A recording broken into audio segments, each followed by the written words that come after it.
in some respects, a love-hate relationship with the fans. Do you think you're starting to win them over now?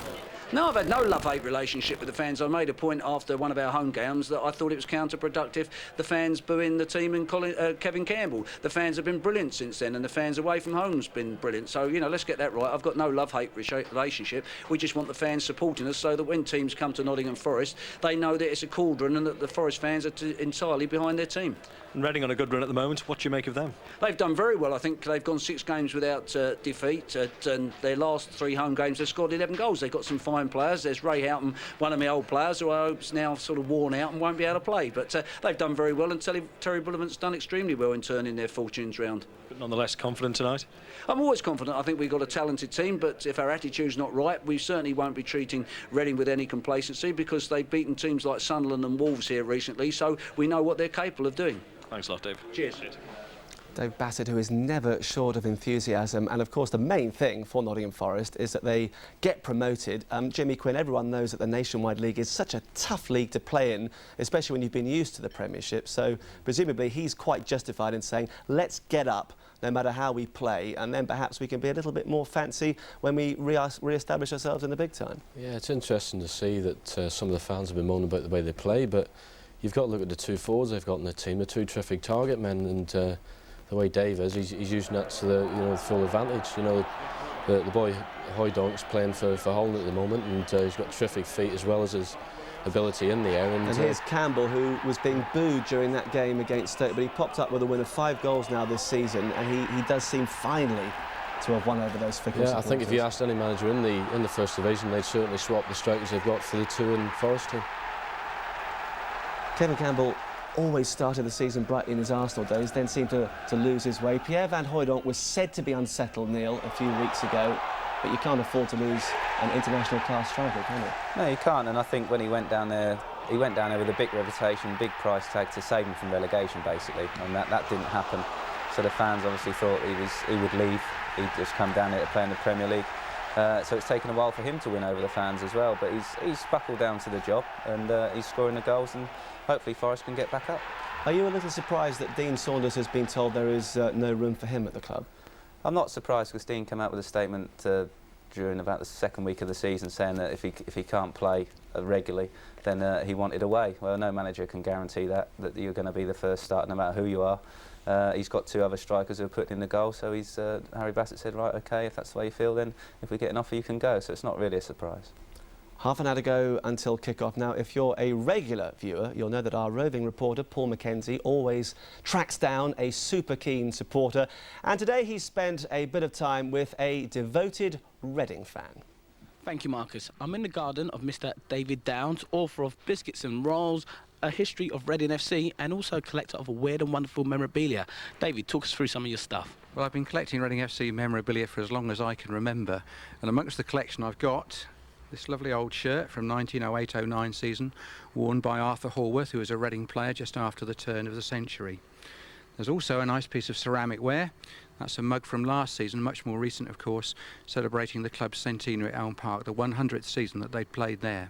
Now you've got something incredibly bizarre in your collection, please tell.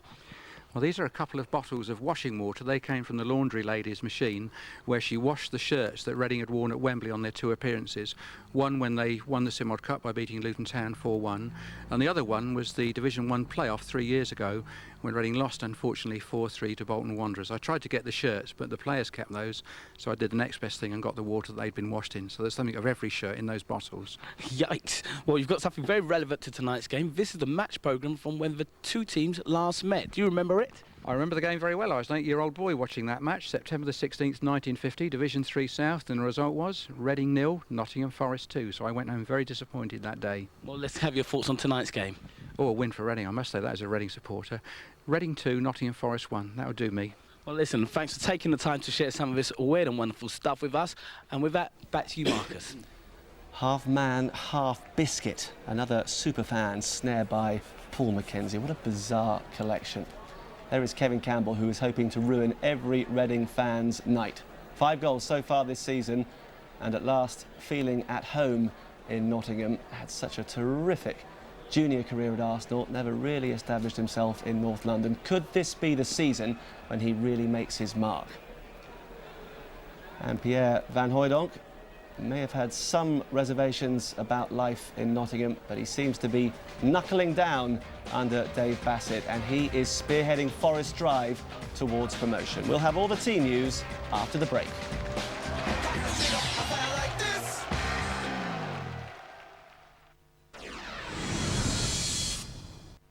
When Tim met Helen, they didn't know a relationship based on footy could be so strong.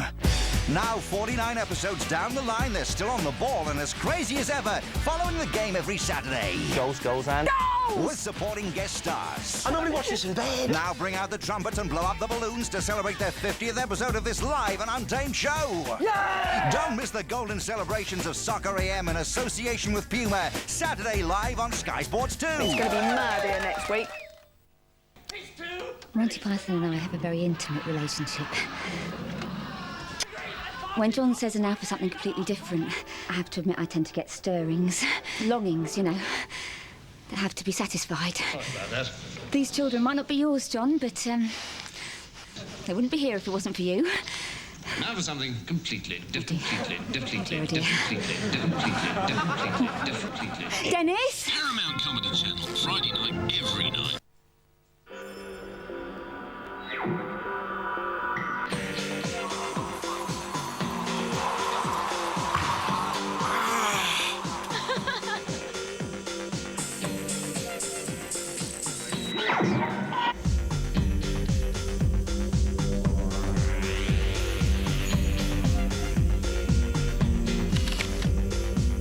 New celebrations. All my favorites in miniature. I couldn't think of any other time it would have happened. I mean, most shops you go into, the price would be perfectly clear. Until you bought a pair of these. Daft, really. You'd spend ages choosing the frame which really suited you, you know, price ticket on and everything. And then you'd find you had to add on the price of the flipping lenses. But before you knew it, you were talking serious cash. Think about the punter. That's what I say. At Specsavers Opticians, we have a clear pricing policy. All our spectacles are displayed at prices including frames, plus our single vision lenses. So you know the complete price before you buy. Specsavers Opticians. Now you can believe your eyes.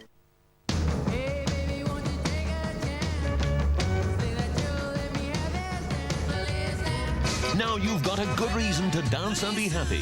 Mega Jukebox is here. If you're quick, you can get 200 original hits from the 50s, 60s and 70s, the good old days. The songs are here together on 10 CDs for an amazing price, so get pen and paper ready.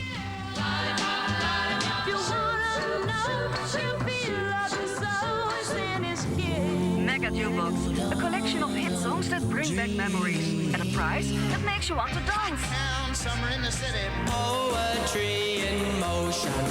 Goodness gracious, great balls of fire.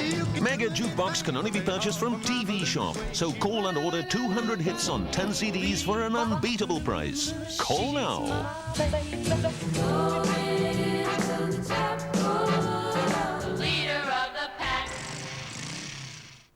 Be careful. As a werewolf, now you have become one too. Who you fall for. I'm not a wolf! An American Werewolf in Paris.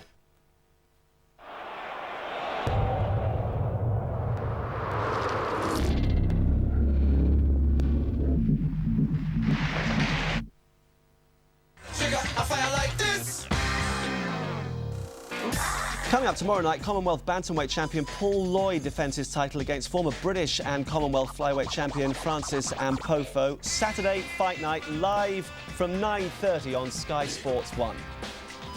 But now we are building up to our big game in the Nationwide League Division 1. It's Reading in 19th against the leaders, Nottingham Forest. They haven't come face-to-face too often over the years, but Forest have had the better of things. 7 wins for them altogether, Reading with 4, and 3 matches have been drawn. At Elm Park, Reading have won only 1 of the last 6. That was a 5-2 win some 67 years ago, and they failed to score in 4 of the last 6 of those matches. The last meeting in any competition was a Simod Cup tie in 1988. Reading won 2-1.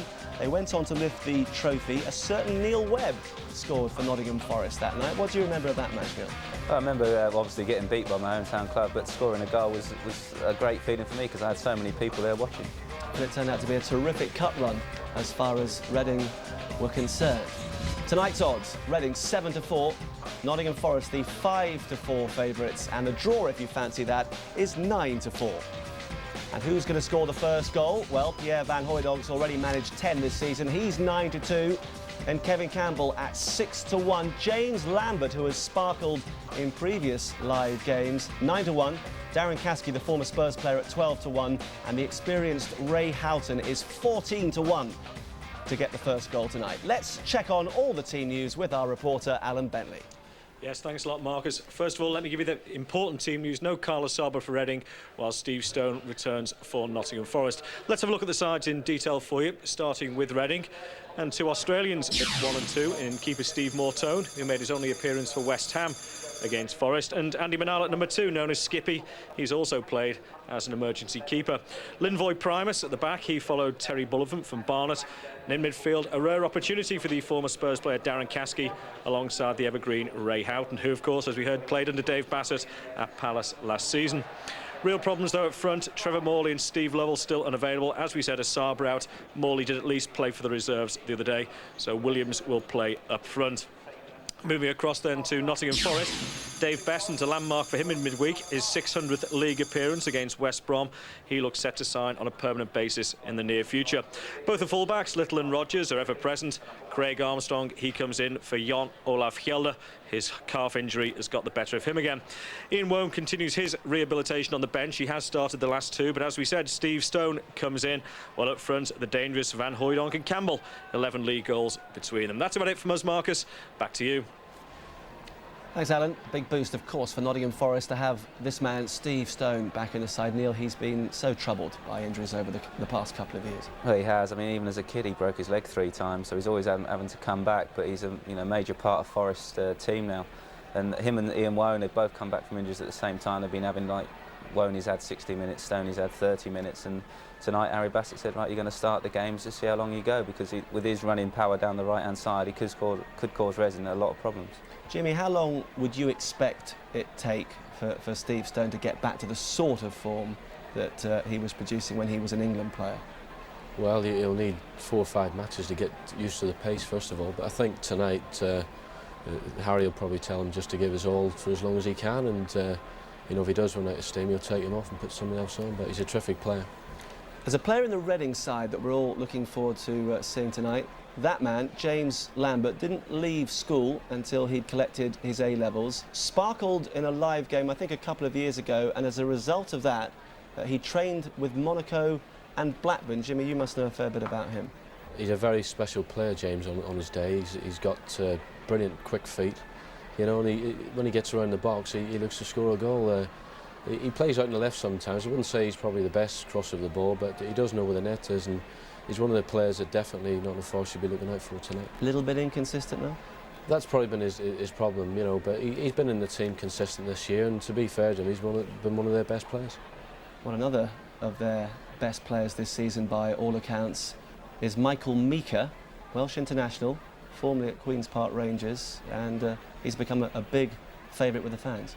Well, Mick and I bought Michael Meaker from QPR, and we knew he was a great talent. He did take a while to settle in, to be fair, but he's got terrific pace, and he's probably one of the best crossers of the ball in the club. And just recently, as you said, he's been producing the goods, so you know he'll be looking to have a good game tonight as well. Perhaps the most experienced man on the field tonight, 35 years of age now, Ray Houghton, but nearly he doesn't look any older than when he was starring in Liverpool's championship-winning sides of 8 or 9 years ago. No, and Ray's a great talker as well. You know, on the pitch he'll be encouraging and telling people what, you know, if they're doing things wrong and how to put it right. I mean, that's a great asset of Ray. He will go around the pitch talking, and he's got tremendous energy still. Well, Reading made a disastrous start to the season. Only 1 point from their first 6 games, and that was in fact their worst ever start to a league season.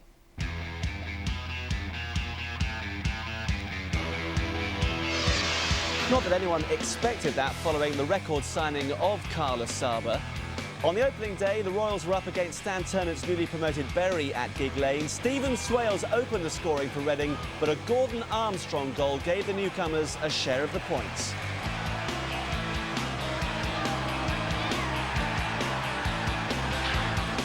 A Coca-Cola Cup victory over Swansea was followed by the big local derby with Steve McMahon's Swindon.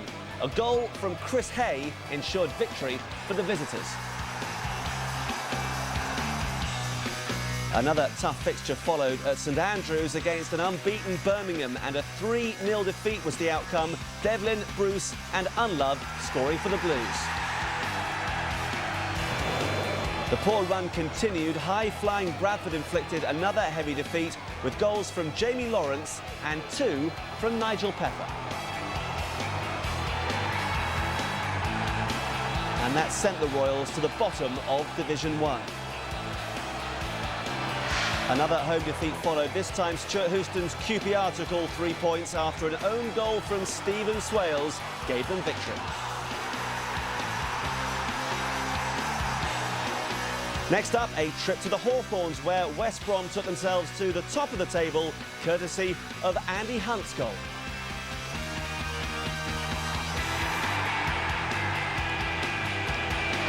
Six games without a win, and the pressure was mounting on new manager Terry Bullivant, but victory over Oxford with Carla Saba and Lee Hodges getting the goals lifted them off the bottom. A 0-0 draw with Peterborough in the Cup was followed by a visit to Tranmere. Bad defending led to their heaviest defeat of the season, the best of the goals coming from Lee Jones in a 6-0 thrashing.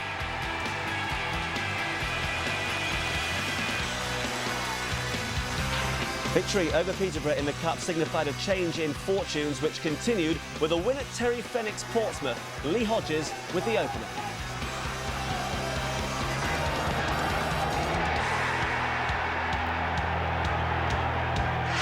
It was a good time to find some form. Peter Reid Sunderland provided the next opposition at Elm Park.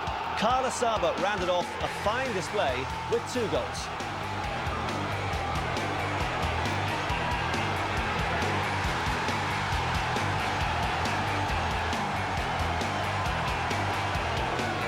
Three down at home to Crewe, and Reading's form seemed to have taken a turn for the worse again. But they fought back to draw level, and in the end they were unlucky to only get a point. In the Coca-Cola Cup, Mark McGee faced a volatile Elm Park crowd, and Terry Bullivant was definitely the happier man after a 4-2 victory, took the Royals into the 4th round and a glamour tie with Leeds. Back in the league, a goalless draw with Manchester City was followed by another goal-shy encounter with Norwich.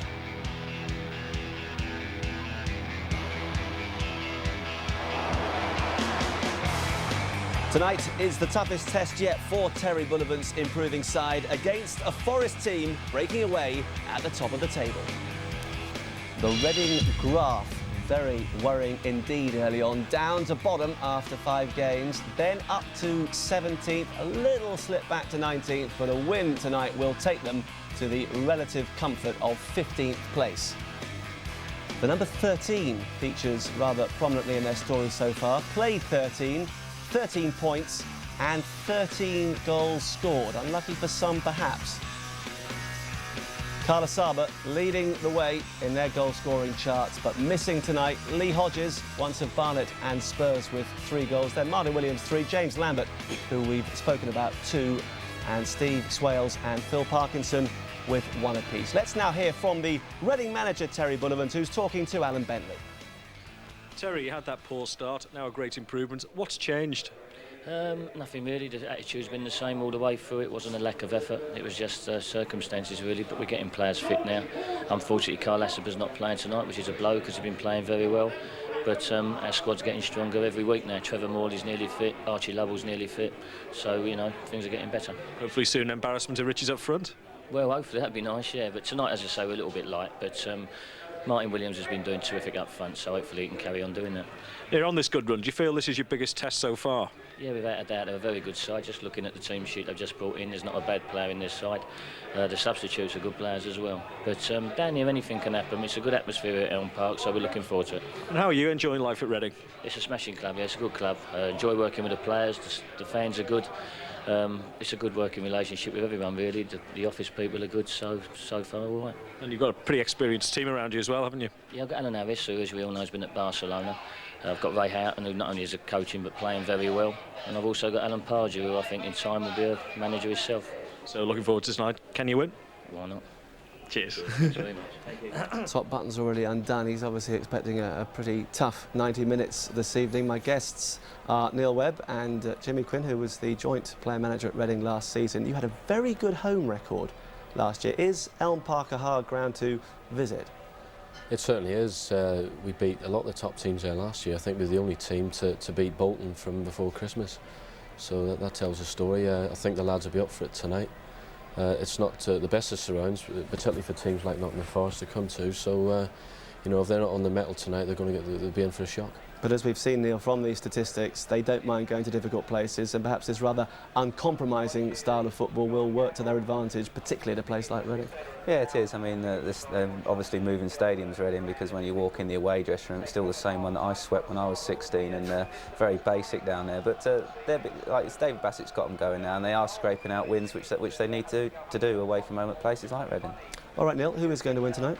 I'm going for Forest. Without Asaba, I think Reading are going to struggle up front. It looks like they might only play with one up front, so I'm going for not a comfortable victory, but a victory for Forest. Jimmy?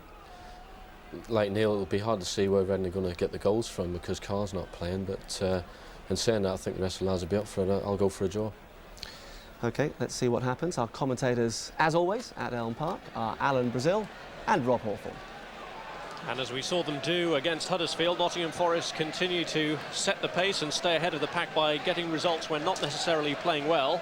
So do you think, Alan, that will eventually catch up with them, or do you think it's a case of when they really get into their game, Division 1, watch out? I think if they keep sort of firing on not all cylinders, then clubs can catch them. Let's look at Sheffield United, clipping on their heels already with the games in hand. So a bit of saying that, if Forest can produce like they did against Norwich City when we were there, tremendous performance, and with the firepower of Campbell, Van Hooijdonk, then I think, you know, they're sitting pretty, very pretty. Well, Reading have found goals hard to come by in the last two games, and that's down in part to the hamstring injury that's hit leading scorer Carla Saba. The club's record signing from Brentford pulled a hamstring in the cup tie with Wolves, struggled through against Manchester City, but tonight misses his second game in a row. So the team that contained Norwich in Tuesday's goalless draw at Carrow Road is retained, which means that Martin Williams plays up front with the experienced Ray Houghton and the former Tottenham man Darren Caskey supplying the service. Yeah, it looks rather negative for Reading at home, but in saying that, they are going to miss Asaba and obviously Morley up front. So deciding to go Matoni in goal and fellow Aussie Burnell away to his right. McPherson and Primus, good players, tough competitors. Swales on the left-hand side. Now, interesting here, Caskey and Williams. I think Caskey will play more in the midfield, to be honest. I think Williams is going to be left alone up front. Not the biggest, small and quick. I think the danger could come from Lambert down the left-hand side. Pacey loves to get in alongside Williams. Meeker, tremendous pace. Also down the right, good cross of the ball. Parkinson's the anchor man. I think he'll be the one putting his foot in, trying to upset the rhythm in the Forest midfield. And then there's Ray Houghton. Watch for him lingering anywhere around the box, looking for little half chances, little clips. Great vision, and still a very, very good player on the ball.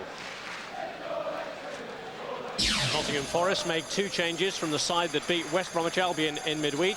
Defender Jon Olav Hjelde has suffered a recurrence of a calf injury, so Craig Armstrong is recalled there. And Steve Stone, whose career has been so cruelly blighted by injuries over the last year, makes his first start since a hernia operation. So Ian Wone is back on the bench. Yeah, no real big changes for Forest. 4-4-2 tonight. Dave Besant, so impressive, keeps his place. And alongside the back four, you've got Little. Des Little, tough, likes to fly forward when he can. Chettle will go for everything in the air. Should Reading try and get the crosses in tonight, Chettle will be the man heading the ball clear. Armstrong alongside him, recalled to the side, good left foot. Watch for him maybe getting the ball on the left foot and pinging them all the way to the far post, looking for Van Hooijdonk.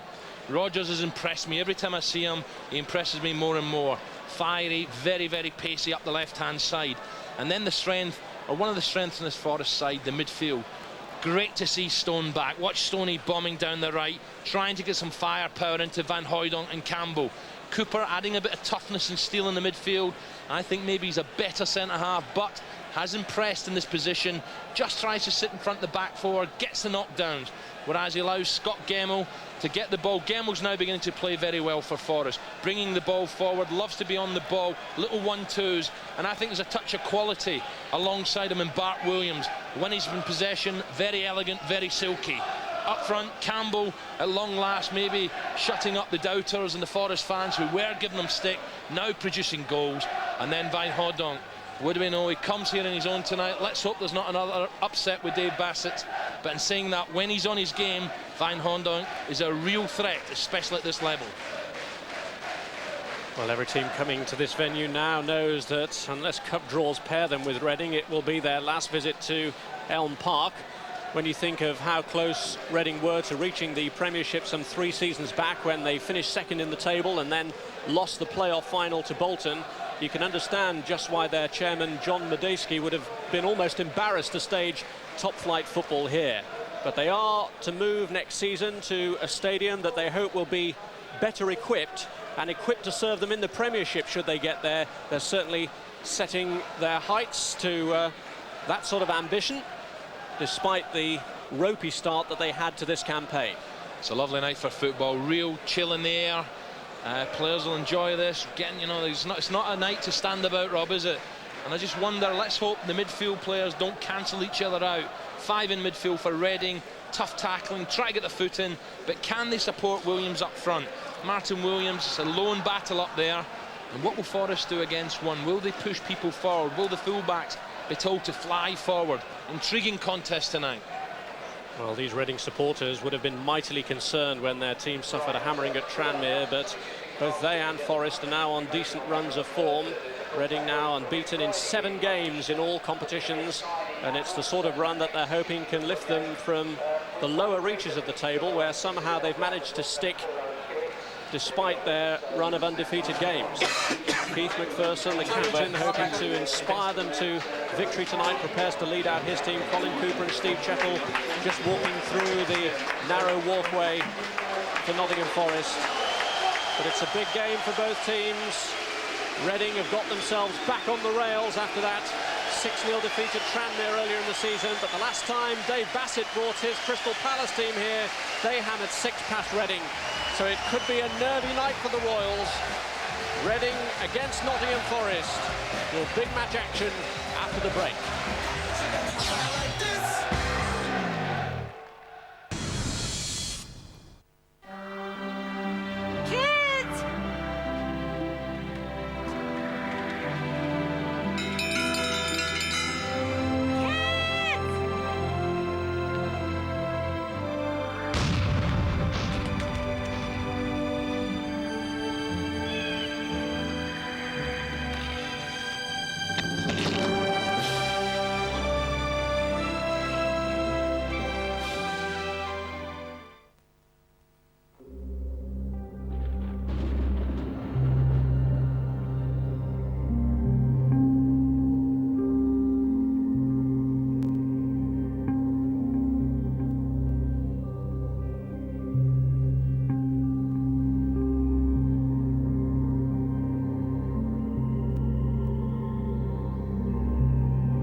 For your comfort and well-being, the Corsa enjoys a smooth new 12-valve engine and Lotus-engineered suspension. The new Corsa from Vauxhall.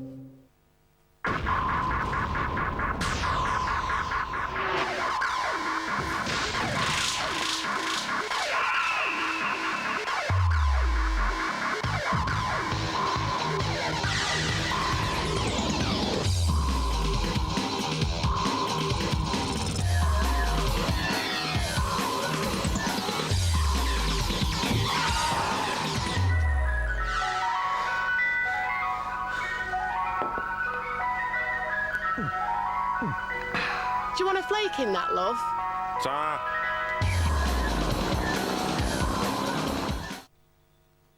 If you're looking for a car, take a look at Auto Trader.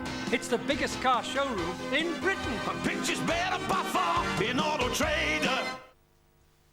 Come on, I want to take a shower. If you've got teenagers, you'll know you need more than one bathroom. Hurry up, I've got to go. Please, Don't get so uptight about it. More than one wardrobe.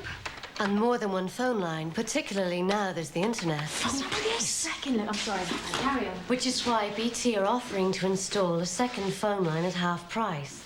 And if you call 0800 22 8811, you can even order by phone. If you can get to a phone, that is. Nothing stops the money train.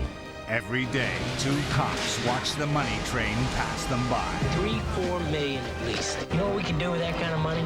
But today, one of them... We're not going to rob the money train. ...wants to cross the line and go off the rails. Woody. What the hell are we going to do? We can't stop this thing even if we wanted to. Wesley.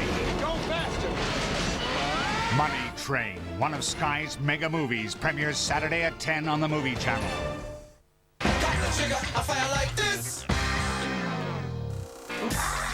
It's 46 years since these two last locked horns in the league. Back in 1951, it finished 1-1. Forest went on to become champions, a portent of things to come, perhaps. Let's rejoin Rob and Alan. Steve Stone recalled to the team tonight and hoping to celebrate the new deal with Forest that reportedly makes him the highest earner outside the Premiership, a reported figure of £17,000 a week. But more important to Stone is getting his career back on the road with the possibility of France 98 and England looming. Straight after this match, Ray Houghton will be going off to link up with the Republic of Ireland ahead of their big game in the playoffs in an attempt to follow England and Scotland to France. And very best wishes to Houghton and the rest of the Irish team for that crucial playoff match against Belgium. Important club matters at hand, though, tonight. And Reading know that a victory here will lift them up into 15th place in the table. There's a more comfortable look about that position than the 19th slot that they currently occupy. And in their familiar blue and white Queen's Park Rangers types hoops, it's Reading that get the game underway. And Houghton looks to feed Michael Meeker, who's judged by Terry Bullivant to have been the most exciting player since he arrived at the club. Here's Bernal. Tell you what, Rob, he'll have to be quick because Rogers is a flyer against him. There should be a cracking battle down this right-hand side. Meeker, who used to play for Queen's Park Rangers, but in those days operated on the left-hand side, even though he is a right-footed player. This is Linvoy Primus, one of the players that Terry Bullivant brought with him from Barnet. The other one, Lee Hodges, is currently injured. Martin Williams was the player offside. Linvoy Primus and Lee Hodges were the only two players that Bullivant swooped for, and they were the ones he'd set his heart on. Rejoined him after that spell at Underhill. Yeah, he's going to have to battle along all alone. I just wonder what will happen. Will Shetland Armstrong with one mark, one sweep, or will they pass him on? Here's Steve Swales, and Steve Stone already putting pressure on Swales. Clearing header was by Primus, and Swales will have been relieved at that. I think Dave Bassett will be saying before the game, look, they've picked up lately, Reading, but they have got a few injury problems. You know, let's get at them early and put them under pressure. Well, they'll have looked at the team beforehand and suspected that Reading were planning to do a containing job on them. They're looking to prise them open early on with Bart Williams. This is Rogers. Stone has broken into the box, blocked by Bernard. Stone had made a great run in there at the far post. Here's Cooper. Bart Williams, Van Hooijdonk is calling for it at the edge. Campbell, here's Van Hooijdonk. Reading under real pressure here. It shows you the freedom Steve Stone's been given. Ended up in the centre forward spot there, Rob. You know, when the ball was left with Rogers, Stone had drifted into the far post, and suddenly the ball was whipped back in again by Van Hooijdonk, and he was in the centre forward position.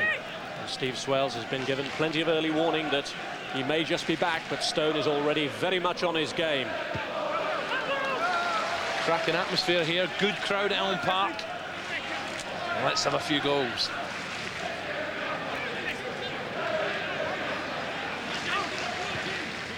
Campbell. Here's Gellin. Alan Rogers, who's really impressed since his arrival from Tranmere. Armstrong. Craig Armstrong, a little bit unlucky to have been left out of the side after the injury to Kjelder. brought about his recall. A couple of times I've seen him, I've been very impressed. And McPherson been punished there, Van Hooijdonk, and this is dangerous. Van Hooijdonk can hit them. Now, has he got that goal-scoring glint in his eye from this sort of range? He just winked at me, Rob. He's going to hit this. Bart Williams is near the ball as well. Maybe he's the decoy. It is Van Hooijdonk! And he scored! Just as you might have expected him to from that range. Who needs Stuart Pearce when you've got Van Hooijdonk from free kicks? Well, it doesn't matter if you come the game on your own. When you put them in like that, a wicked right-footed curling shot. And the keeper, well, could Matone maybe have got there with the right hand. Van Hooijdonk, beautifully curling, kept it low, skids off the greasy surface, and Matone can only watch it as it hits the back of the net. Perhaps the goalie could have been a little bit quicker off his line, over to the right-hand side, but Van Hooijdonk, 1-0, 11th of the season. His 7th in the league, and Pierre Van Hooijdonk consolidates his position as Nottingham Forest's leading scorer. Amongst his goals, a hat-trick against Queen's Park Rangers, and he's certainly given himself plenty of time to match that achievement here at Elm Park tonight. And Reading already on the back foot. Mika trying to force the corner. Yeah, it's important. Reading bounce straight back. Van Hooijdonk, well, he just fancied, right, as soon as he put the ball down, I'm taking this. And a good strike, which Steve Martin could only, well, he just watch it curling to the bottom corner. It's Kasky's corner. Parkinson in there. Free header for Little. That's Houghton. Kasky. Whipped in dangerously by him.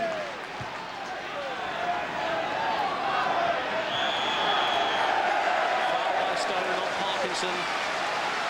Well, free kick, maybe just a little bit outside the box, a little bit more than Van Hooijdonk's free kick. And Reading have taken it quickly. Houghton it was who had the vision to do that. This is Mika. Appeals for hands against Rogers, not given. Kasky, is he going to line one up? Well, an early goal, just what the game needed from the neutral point of view, and it's forced Reading to be a lot more positive. I think it's important Reading fire back immediately. As Forest started the game so well, really took the game to Reading. And what a great finish from Van Hooijdonk. And Dave Bassett mentioned a few weeks ago, Rob, that I'm quite happy. He keeps popping them in. I don't care what's going on behind the scene, or allegedly behind the scenes.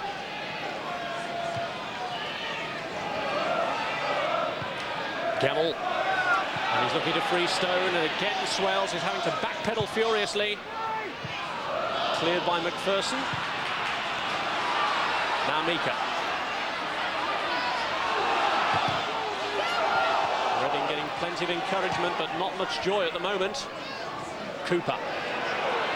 It's a good noisy home crowd here. They really are behind their side. Now can Kasky finish for the equaliser? Good stop by Dave Besant. Great stop from Besant, because that was fired low. But Kasky, good strike, and he must have thought he'd levelled. Besant, big goalkeeper, got down well to his right, but lovely passing movement. Kasky doesn't even take a touch. He says whack, and that's a good stop from Big Dave. Well, Dave Besant let in a goal by Darren Kasky last season when he was playing for Southampton in the FA Cup here. It was actually Kasky's last goal.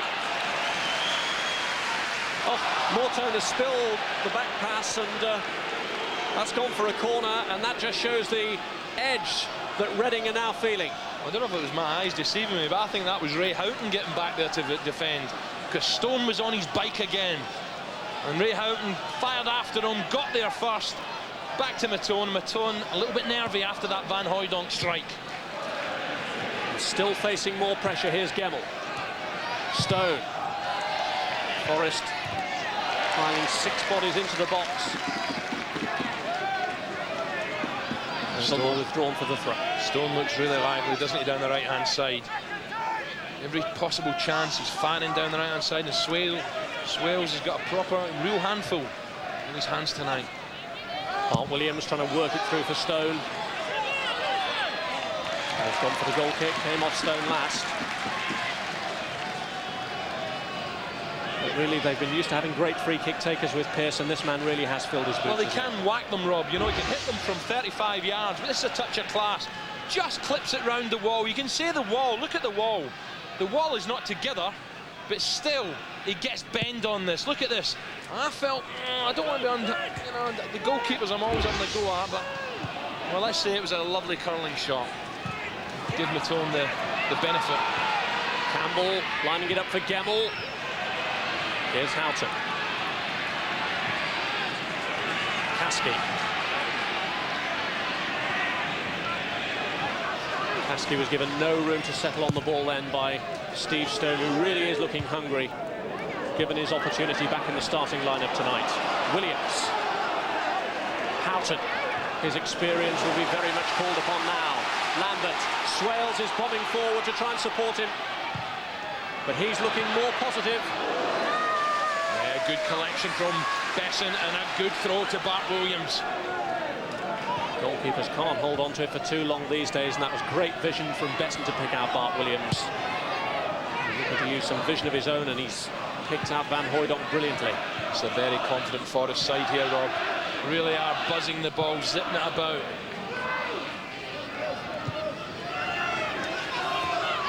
Bart Williams. And now Gemmell peeling away.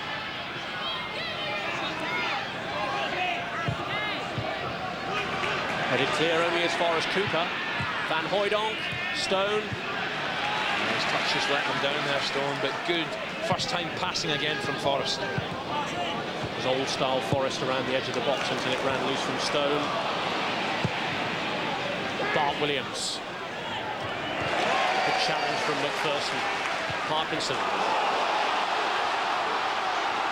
Mika. Took a deflection off Armstrong. Besson couldn't save it. Yeah, that's where Reading's threat's going to be. Mika on the right-hand side and Lambert on the left. And when they get it wide, they've got to pile forward and support with only Martin Williams alone up front.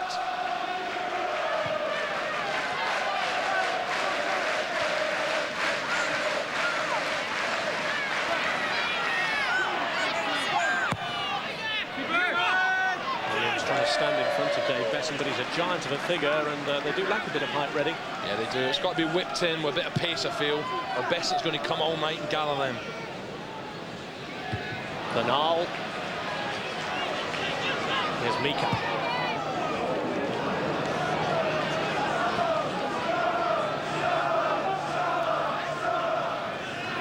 Well, we've said Forest have been winning despite not playing well, but in this opening 11 minutes there's been a certain swagger about them tonight. They're showing their leadership qualities at last. Yeah, they really look very, very lively. There's good movement. Player on the ball, he's got 3 or 4 different options. And Van Hooijdonk, I'll get it right in a minute. He seems so elusive, seems to have so much time. He's making space for himself. The manager must be delighted, Rob. Whatever problems he's had with Van Hooijdonk, there'll be no complaining as long as he keeps banging in the goals like that. And it was something he did from those free kicks regularly in his Celtic days, where he had a cracking goal-scoring ratio. 46 times he scored in 66 league appearances, which was some return, and one that they're hoping he can repeat in the East Midlands. I think you've got to say, if Forest are going to come back to the Premier, they need his goal power. Caskey had a good chance, didn't he? When he broke through, good break from midfield from Darren Caskey, and a good strike, but Dave Besson was top class.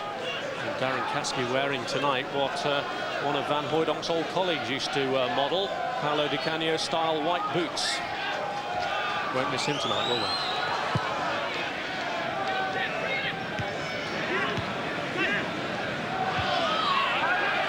There is Caskey. Parkinson under pressure from Cooper. This is Van Hooijdonk.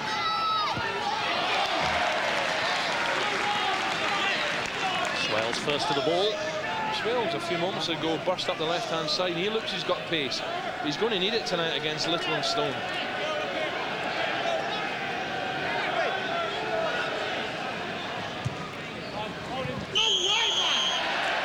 Stone offside.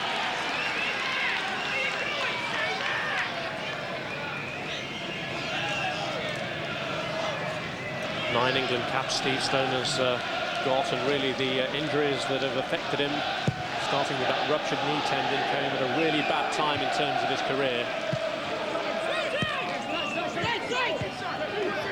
He's doing well for Forest in there. Cooper's battling away, looks sharp, looks like he's enjoying it in the midfield. Unlucky from Campbell there, very alert. Spotted the run of Bart Williams. I don't think Bart Williams expected it, to be honest. Good awareness from Campbell.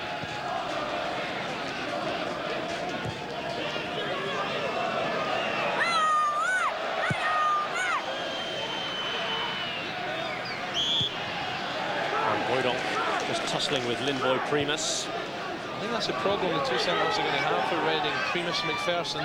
They're not the tallest. They'll battle away, but they're not the tallest. Especially if Stone starts getting good crosses in the box. There's Andy Bernal. Back to his fellow Australian, Steve Mortone, whose only Premiership appearance, incidentally, was for West Ham at Nottingham Forest, and he kept a clean sheet that day, something he already hasn't managed tonight. He could have got the goal, Rob. It was a little bit slow down, or difficult. It's a lovely curling shot. Maybe it was just early on in the game from, but I thought he was going to get a hand to it.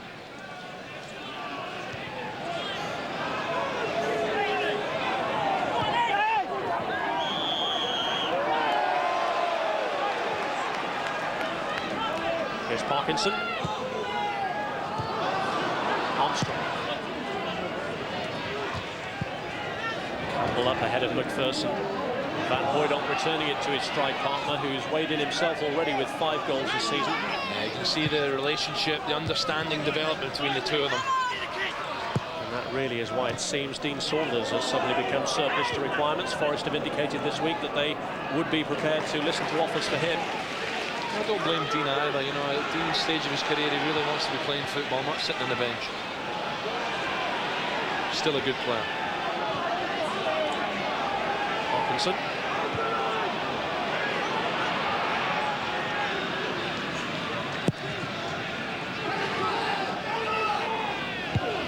Williams coming to meet it with Cooper. Here's McPherson, the Reading captain. Andy Bernal.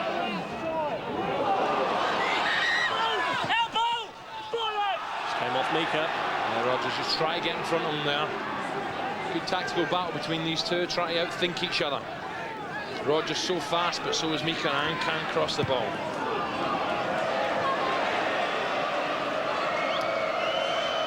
Dave Besant, who really has been a revelation in the time that he's been on loan at Forest, conceded just 3 goals in the 7 appearances of his loan spell. And Van Hooydonk now looking to release Campbell, who's fastened onto it well. Cooper's made a great break in the box, and they've almost found him. Well, Cooper, he loves to get in there, doesn't he? He loves to get in there. We saw him open the scoring against Huddersfield. And once again, a quick break. Campbell does well here.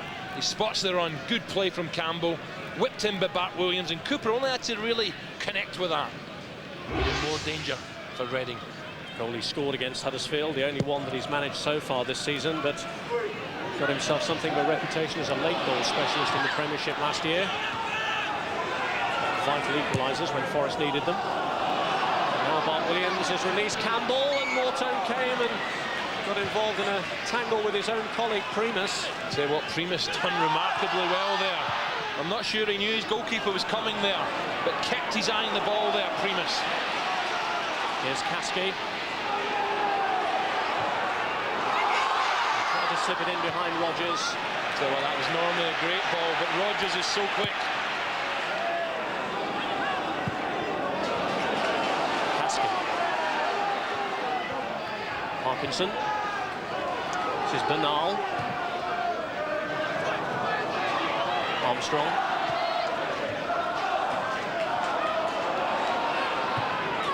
Van Hooydonk really taking control of the situation. Yeah, it's going to be a hard night tonight for Primus and McPherson. These two forwards of Forest are looking very lively. Good movement, understanding, it's all coming together.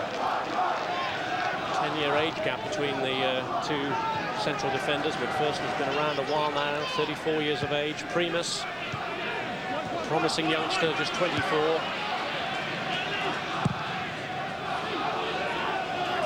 there was to be a criticism, it may be that they are very similar, but of course Reading a bit strapped at the moment. They're without Barry Hunter, who's still sidelined by injury and has suffered another setback with that knee problem. I just feel it's the forward positions where they're really missing out tonight.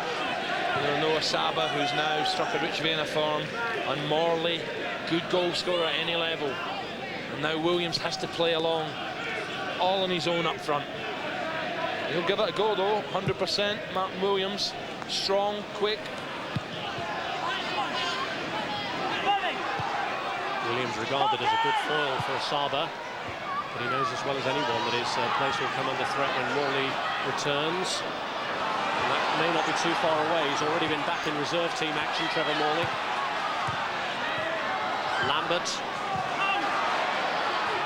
There's Mika.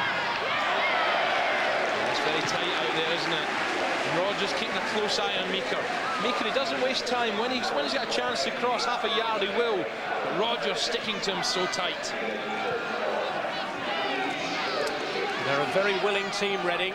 You really write them off at your peril. They were 3-0 down in their last home game against Crewe and fought back to get a draw. Cleared to Swales. Williams is still in the box. It's too deep for him, and Van Hooydonk with the back header. I think Forrest is strong in there. You know, Van Hooydonk heads it so well. Campbell, Bart Williams with clearance there. Chettle. You wouldn't really expect Reading to put them under too much pressure from set pieces tonight. So if they're to get back in the game, it looks as though Reading will have to play their way through, but Swales under more pressure from Stone gets to it first.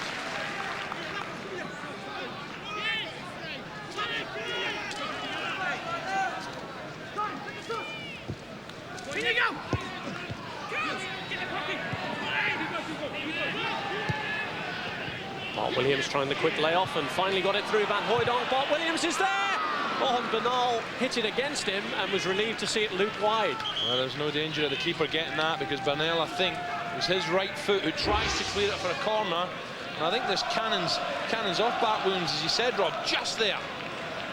The tone looks in anguish as it flies past his left-hand post, just there. There was more relief for them afterwards, though, when I saw a flag had been raised for offside. There's Mika. Number 9, Darren Caskey to Houghton. Williams have gone the other way. It's Little. Cooper. Swales. Lambert gone wide. There's Primus. And now Mika's made a burst through the middle. It was crucial that Chettle got there. Yeah, good run from Mika there. We've got to see more of that from Reading. Mika and Lambert. We haven't seen much of Lambert. You know, they can't just hang out wide. Try and make runs through the middle. Mix it up and put this Forest defence under pressure. Get them thinking. But that was a good run from Mika. He's been in the game a lot, but we just need to see more of James Lambert on the left-hand side. Dangerous player with the ball at his feet. But as yet, hasn't seen too much of it.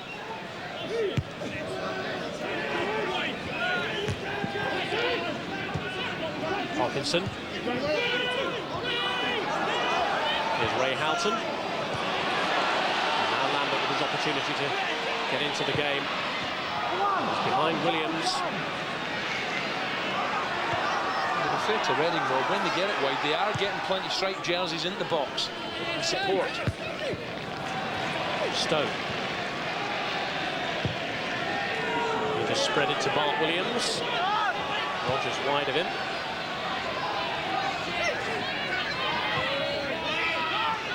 Bart Williams, Cooper who is again turned up in the attack.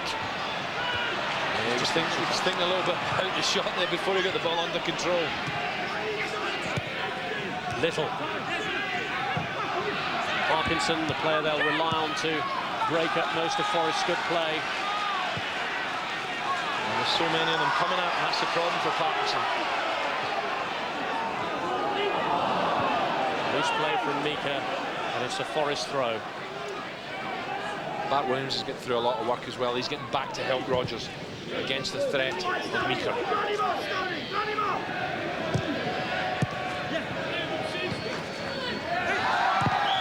Van Hooydonk's enjoying this as well, isn't he? Oh, first time passing from the big Dutchman. Full of confidence. And a goal too, direct from a free kick 3 minutes into the game. When you're a midfield player and he's in the type of form he is, Van Hooijdonk, you know he's just going to lay it off first time every time for you. Forest unbeaten in 5 league matches.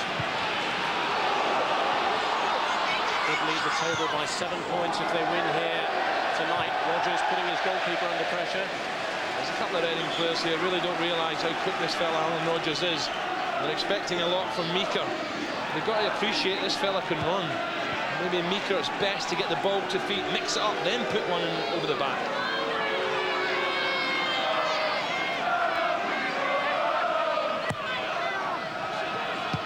Came out to Meeker. Williams was challenging for it with Chettle. Here's Swales.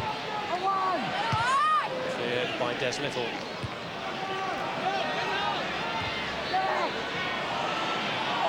Meeker. Houghton.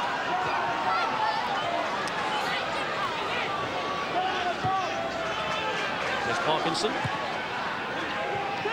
Good spell of possession this for Reading, but will it take them anywhere? Meeker. Two with him are Rogers and Bart Williams. He's forced it across well. Williams snaps at it first time, and Armstrong had to stick to his guns, but Houghton comes in. And now Parkinson, can he drive one? Blocked by Chettle. Well, the ball just seemed to get caught under Williams' boot, but this is good work from Lambert. Shut out by Cooper, but that was a real scare for Forest caused by Williams. Yeah, Armstrong stuck his task well there. Williams almost got it round. Meeker whips it in. Watch Armstrong here. Thought he'd lost it. Just gets the left foot and sticks by it. And then Little comes back to help out. But good pressure this is from Reading. And Williams away again, and Chettle had to come back belatedly. He goes down in the area. No penalty given. Nah, I thought John Brownwood was in a great place there, the referee. Good decision. 10 yards away. Van Hooijdonk now releasing Steve Stone. Bart Williams is there, and he skies it. Well, great ball. Bart Williams all along at the far post, talking to himself as the ball was flighted. I'm free on the right foot, just couldn't keep it down. A lightning break here. Good ball, right to the far post. Look at this, all alone, only has to hit the target. Now here we go, look at Williams. Chettle getting back, you can see Williams stumbles off balance, and that is no penalty. A great chorus of appeals went up from the crowd, but then you'd expect that in any circumstance, particularly when they're trailing, as they are, by a goal to nil. Williams maybe being a bit hopeful. Offside against Meeker. Flag acknowledged by tonight's referee, who comes from Lichfield, John Brandwood. Yeah, he's letting this game flow nicely, and it is a fast, it's a fast match tonight. The ball's been whizzing about, players getting forward quickly on both sides, and he's let it flow. I think you got that right, Rob. We'll have a look in a minute. Chettle. Here's Little. Yes! Good play between Stone and Van Hooijdonk. One-touch stuff broken up by Parkinson. I just feel he made a good decision, Rob, and the reason why I made it, he was up there with play. Look at the referee now, getting up with play, sort of 15, 20 yards away. It was outside the box for a start, but clearly off balance from Martin Williams.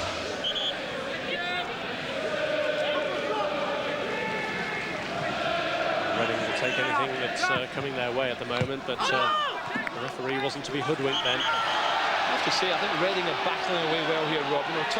Table-topping Forest come down here, get the early breakthrough.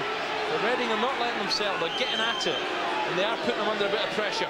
No doubt that Terry Bullivant's team are a very different side to the one that caved in against Tranmere. And in many ways that result was a watershed. They were 5-0 down at half-time in that game, but certainly that last one here, when they revived themselves against Crewe, shows just how formidable they can be. Campbell with the throw, it's cleared to Cooper. And it took a deflection off Parkinson, who was on the ground, and goes for the corner. Yeah, I just feel this for Reading, they've got to be very careful.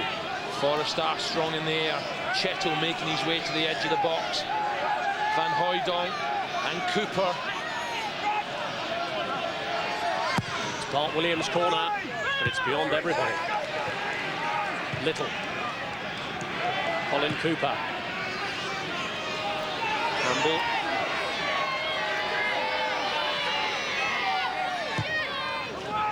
Dangerous one, and it was Gemmell who was following through. Cleared by Swells in the end. Mika. Houghton's made a good run here. He's picked him out. So they cleared that one, and Ray Houghton's right through the middle, Rob. Here's Houghton. Heading towards Williams. Cleared by Chettle. Campbell. Little. Stone has made the break this time, desperate to stay onside, does so. Now Van Hooijdonk, and this is where Forest was swarming forward. Tell you what, Des Little, what a run he made there, and Stone will be very angry because Van Hooijdonk gave him the perfect pass wide right, and it was Des Little who was getting through the middle. So clearly Forest are enjoying this tonight.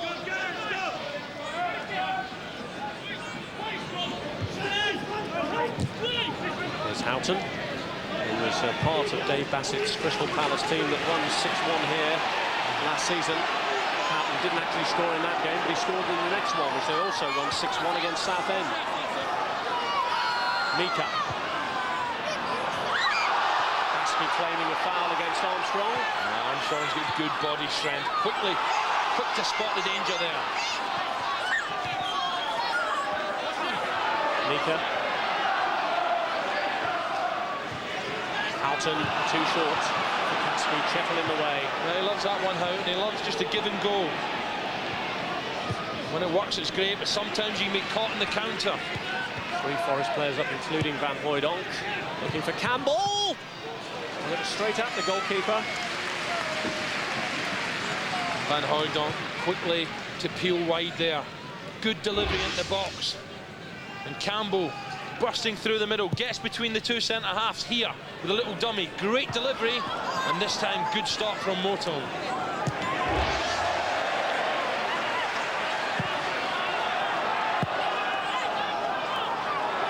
It's amazing what that confidence can do for strikers. And Campbell stuck at it. A few Barrack boys at the City ground were giving him stick, and he's just got on with it. Got the winner in the midweek victory over West Bromwich Albion, when Forest's cause was apparently made more difficult by the fact that West Brom had a player sent off within the first half hour, and it took them a long time to break through and get that goal.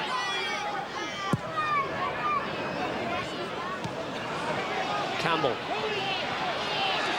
taking on Primus and lining it up for Steve Stone. Well, that could be crucial. Steve Stone, Stoney coming in from the right-hand side after another great break from Forest. And really, Campbell's pass, Stone should have made it 2-0. Good vision again from Campbell. I thought he was going to hit it himself. Stone decides to hit it first time, right foot. And that's well wide. And really, a second goal at this period in the game could have just tied it up. A good foot wide. With the lead as slender as it is, you wonder just how Forest might live to regret the opportunities that have fallen them. Stone missing, just as Bart Williams had done earlier with a gilt-edged opportunity. So I'm enjoying this, Rod. This is a good match. You always get better games night time in the winter, don't you? Good atmosphere as well. Exciting stuff under the floodlights here at Elm Park.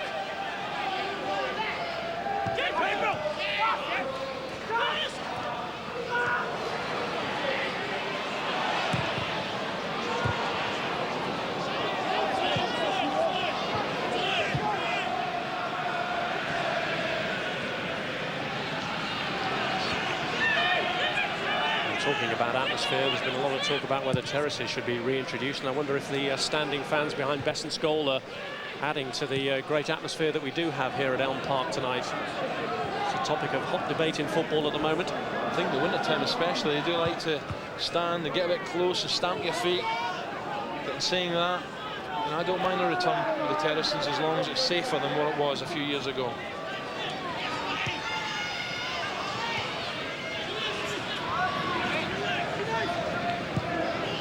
Parkinson. Kasky.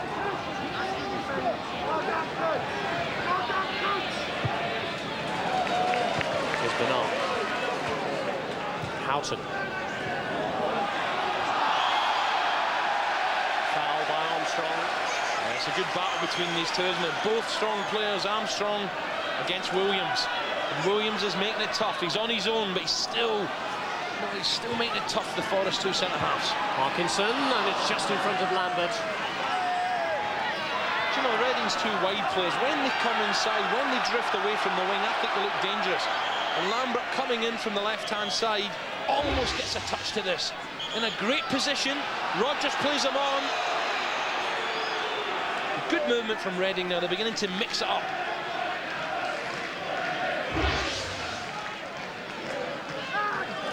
Lambert and Mika, two of the players that were already here when Terry Bullivant took the job, and he says that he has no complaints about the squad that he inherited, all good professionals.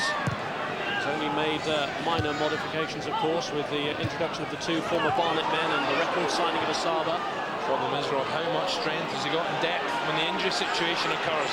That's the problem, that's the difference between Forest and a team like Reading. I think he's working with a fairly limited squad of around 22. Pool of first-team players, which starts to look pretty threadbare when you collect injuries. Morley, Stuart Lovell and Barry Hunter amongst those currently sidelined.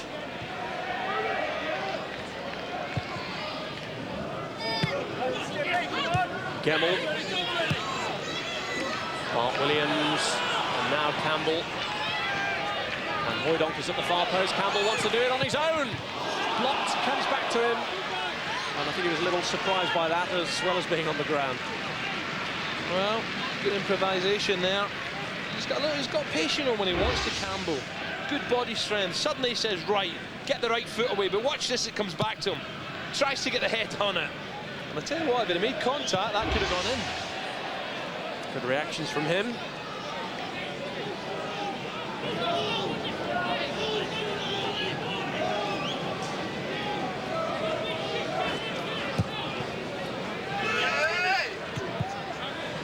Forest don't tend to concede too many goals on their travels, just one so far. Pressing for another here. Here's Houghton.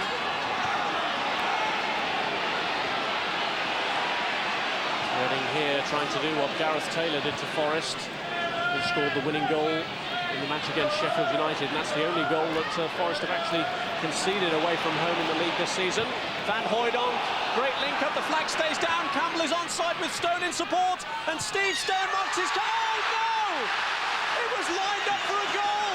It was lined up for a comeback goal from Steve Stone, and everyone here just can't believe what they've seen.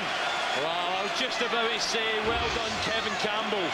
Great link up, watch Stone with a scissor run, and Campbell says, go on then, Stoney, stick it in.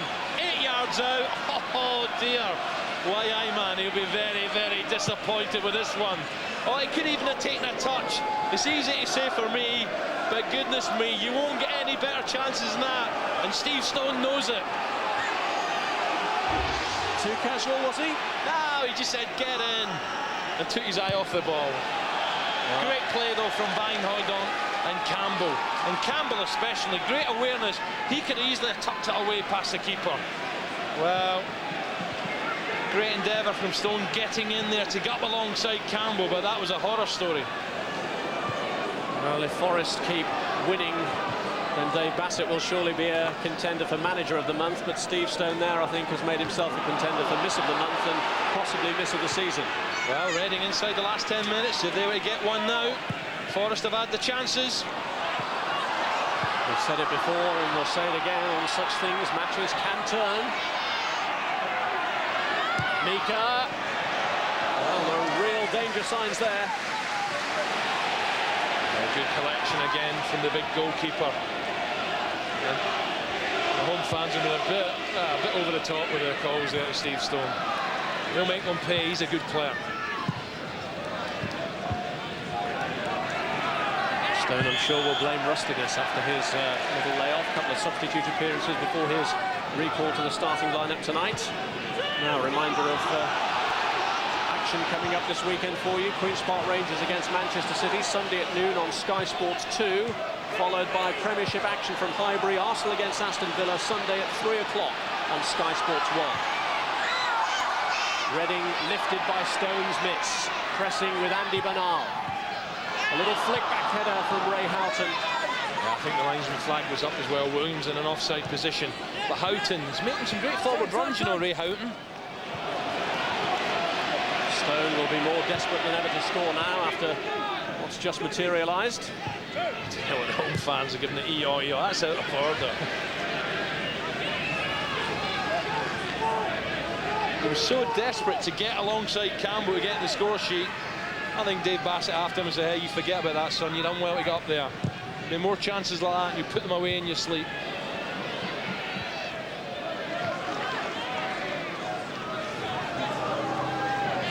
Rodgers.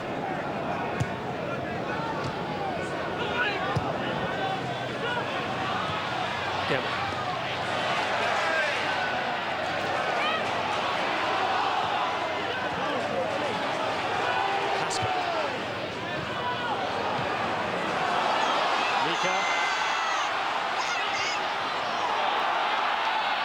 And Williams are in the box. Long for both of them, but Williams did well to rescue it. Yeah, really stretched the old neck muscles there, Williams. Maybe it'd have been better heading back across goal where Lambert was, but it was a difficult one. But Mika's coming more and more into this game. Stone wonder just how riled he is by the cries of Eeyore every time he touches the ball. He's just back. He's just glad to be back playing. I don't think he'll be worrying about that too much. He is a bit fiery, Stoney. He's just got to calm down now. Disgraceful. Sure, it would be all that he would have expected. And here he goes again, trying to make them pay. Looking for Van Hooijdonk. Van Hooijdonk, he's gobsmacked. He thought that was a corner kick. Looking at the linesman, you must be blind, sir. A good play from Stone. Bores his way in. Van Hooijdonk gets in front. And that could have been a corner. McPherson was the player who stuck his body in front of Van Hooijdonk.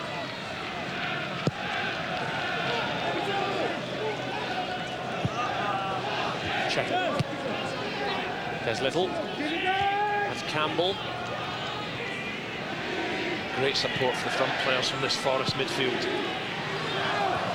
Bart Williams.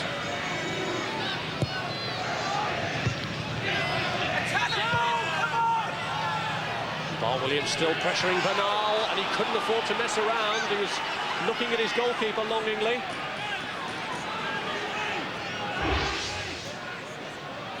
Bart Williams suddenly thought, hold on a minute, there's hesitation here. And Bernal had to be quick. Well, it has cost them a corner, that little breakdown in communication between Bernal and Steve Mortone.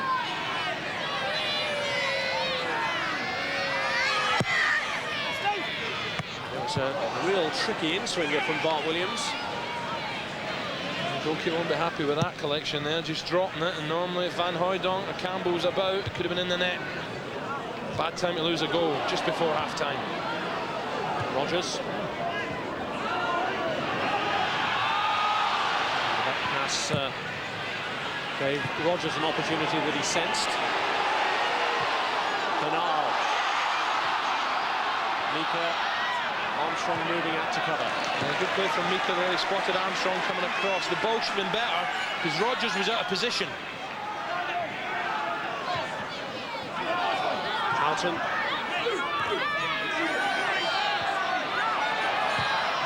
Mika's cross. Williams was looking to control. And a lot of red shots back there for Forest. Quick to get forward, but quick to defend too. Here's Steve Swales.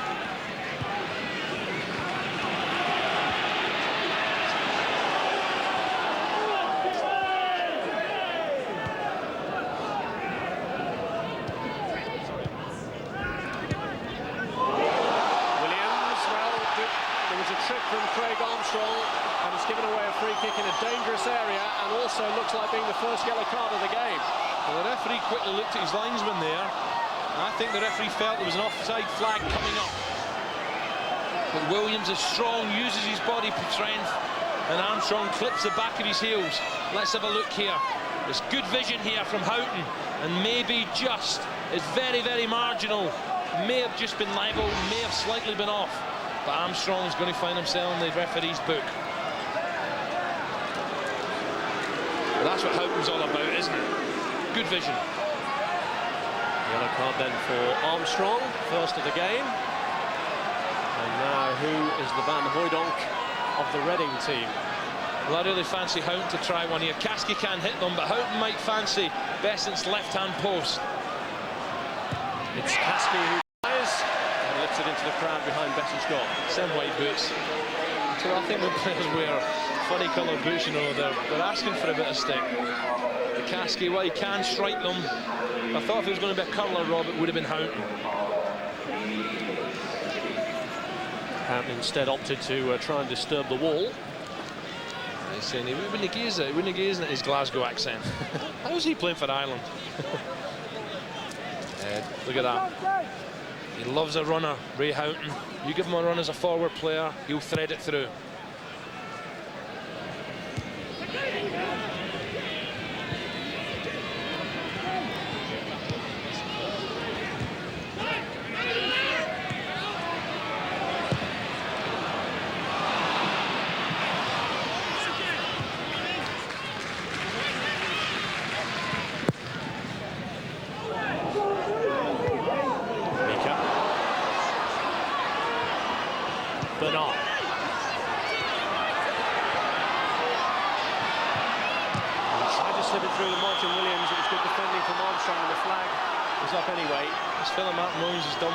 Armstrong stepping up this time to the offside. But this boy's a handful. Strong, quick, can hold the ball up and also tries to just get in the space. And I'll tell you what, that is not offside. I think the fella on the far side was playing him. Des Little might have just been playing him on. Very, very close indeed.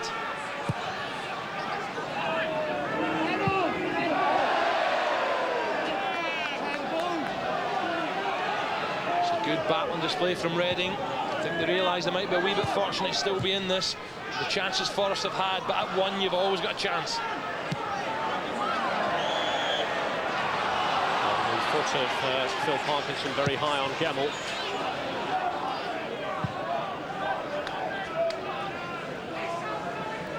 Gemmell, I've been not surprised, but I've been delighted to see Scott Gemmell getting in the box. Not known for his aerial ability, but when it's gone wide, he's been the first one in there sometimes.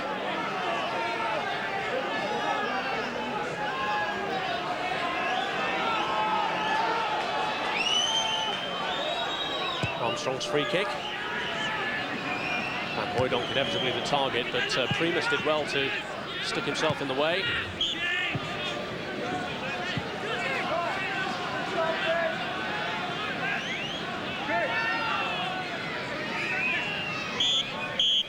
And there goes the half-time whistle with Forest leading thanks to the early goal. 3 minutes into the game, in fact, but it could have been, should have been 2, and Steve Stone well knows that fact, because despite the comfort of that early lead, Stone had an opportunity that really, to all intents and purposes, was an own goal. Van Hooijdonk had started the break, Campbell unselfishly lined it up, but the open goal there for the taking, Stone couldn't take it disbelievingly. And Forest, after that, grateful that Van Hooijdonk had given them this perfect start with his trademark direct free kick. Half-time then, the leaders are leading. Reading 0, Nottingham Forest 1.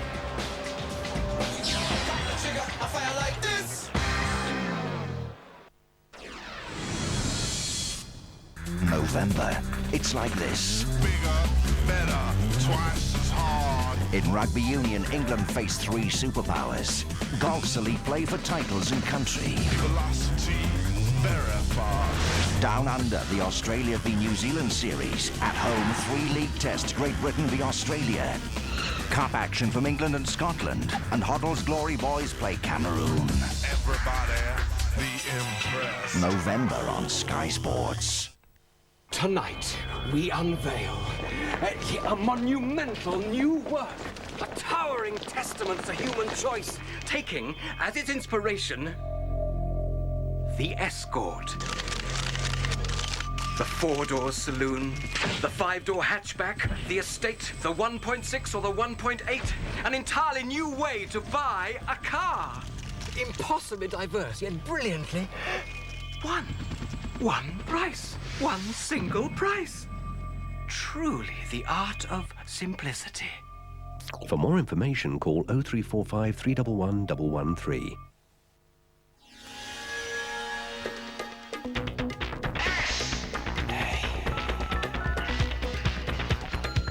T.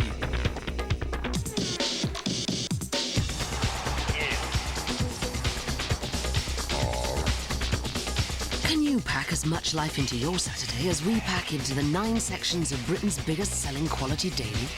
Why? The Daily Telegraph, the A to Z of Saturday.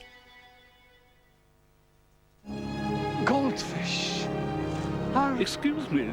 Don't forget to tell everyone that only we can save the money on their British gas bill, get them free BT phone calls, and help them pay for their TV license. I was building up to that. Well, get on with it then, and get your hair cut. You'll be surprised what you can do with a goldfish. For helpful advice and special offers to improve the energy efficiency of your home, call now.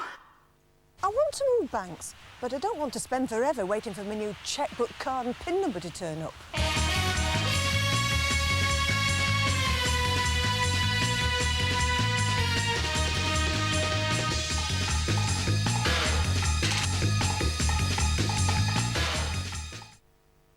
There's a new aftershave coming that's fresh. No, fresher than that. That's it. Time was when the only form of digital imaging worth contemplating was created by human hand. That was then. With the Officio range of digital copiers, you can copy and manipulate images to your heart's content, and scan, print, duplex, sort, collate and staple documents simply by using your digit. Officio, digital genius, from Ricoh. Huge Hits 97. The biggest hits of the year. It's got to be Huge Hits 97. For hassle-free savings, call Virgin Direct on 0345 900 900 and find out more about Britain's most popular growth PEP.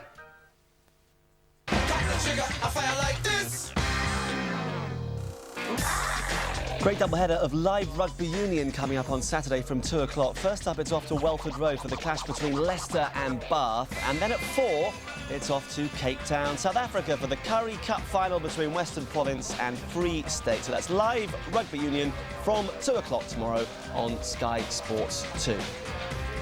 Here are the match facts after a very entertaining first 45 minutes at Elm Park. Forest a goal to the good, 7 attempts at goal for them, 3 of them on target, Reading with just 2. It's been a fast-flowing game, 4 offsides apiece, just the one booking Craig Armstrong of Nottingham Forest. And as far as the action areas are concerned, well, Forest have dominated, as those figures suggest, much more attacking and more of the ball as well. One other game going on tonight in the Nationwide League Division 3. This is the latest score. They're into the second half. It's Doncaster 0, Swansea 2. Tony Bird and David O'Gorman inside the first 12 minutes. Swansea haven't won away in their last 10 games. In fact, they've lost all 10 on their travels. And of course, they are under another new manager, Alan Cork, enjoying a good start. Well, what a first half. Forest in front at Elm Park, and really they should be 2, maybe 3 up. Jimmy Quinn and Neil Webb have been enjoying it with me. Neil, your thoughts on that first 45 minutes? Well, it's been excellent from Forest's point of view. I mean, Reading have knocked the ball around well, but I think Forest have dominated, and like you said, they should at least be 2 goals to the good now. And if that's long ball football, I'll have that every time, because they're knocking it around, good one-touch, good passing and good movement. Jimmy, if you were still the joint player manager at Reading, what would you be saying to your players at this point? I'll be saying to, you know, I'll be very disappointed with the first goal in particular, because I don't think the wall was set up right, but I'll just tell them to keep going the way they're going. They're looking threatening, and I think, to be fair, that Forest should have killed the game off. They've had plenty of chances. What about this goal? are you going to blame the wall or the goalkeeper, or is it just a perfect strike from Van think, Hooijdonk? to be fair, I think that's an early Christmas present for Van Hooijdonk, because he hasn't actually hit it over the wall, he's hit it through the wall. I'm quite sure Terry would be disappointed with that, because it was a free shot at goal. There was a gap between the end of the wall and another player, and he's just hit it through the gap and has gone in the corner. Reading had a chance to equalise very soon after that. Darren Caskey, the former Spurs player, put through. Neil, talk us through this opportunity. It was a great ball through, and I mean, to be overcritical, Darren possibly could have taken a touch, but Dave Besant's a big goalkeeper and he's got down very well to that to palm it away. I mean, it's being overcritical taking a touch, but he was confident enough to hit it first time. It was a good strike, but like I say, Dave got down well for a big goalkeeper. Forest had this wonderful away record. They've conceded just one goal, but there was another moment of panic for Dave Bassett's side. This goal-mouth scramble. Goodness knows how many people had a chance to stick the ball into the back of the net, Jimmy. Yes, well, it's one of those situations that, you know, sometimes the ball might squirm out to one of the attacking players and it ends up in the back of the net, but they were fortunate, Forest, that they ended up clearing the ball in the end. Have you generally been very impressed at the way Forest have defended? Oh, they've been far the better side, to be fair, but Reading, it's only 1-0 and Reading not out of the game, you know. Ray Houghton in particular has put some good through balls through to this Martin Williams in particular, and the midfield linking up well, so that, you know, the game isn't over, there's still a long way to go. Steve Stone could have put the game out of Reading's reach. He had two chances. The first one, not easy. Kevin Campbell supplies him with the opportunity. Neil? Well, again, the wrong option really from Stoney. He's come in from the right. I mean, the best option there is to hit it hard and low to the keeper's right-hand side. He's tried to side foot it in the near post and it's gone well wide. And here comes the miss of the match. Miss of the season, I should think. I don't know. I mean, you could. I mean, looking at the ball, it didn't run along the ground as smoothly as what Stoney possibly thought. He thought he's just going to walk this in. Nice left foot, side foot. What can you say? I mean, that is just such a glaring miss. It should have put Forest in complete control. That's not why they pay him £17,000 a week. Oh, I'd rather you tell him that, not me. So half-time, Nottingham Forest a goal up. It should have been more, but Reading still have opportunities to get back into it after the break. Plenty of words, I'm sure, from Terry Bullivant in the home dressing room. Those home supporters will be counting their blessings that Steve Stone isn't that sharp in front of goal. There's still a chance.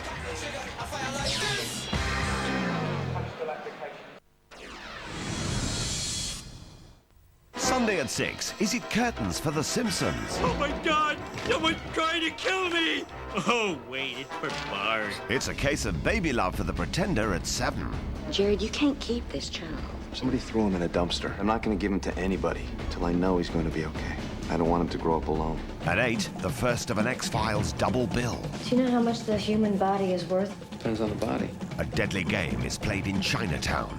And at 9, all is not what it seems. You never saw this. This didn't happen. You tell anyone, you're a dead man. At 10, a chilling new episode of The Outer Limits. I am living two lives. It's the spider poison. It has a hallucinatory effect. That's this Sunday's lineup on Sky One.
What helps you save money on your car insurance?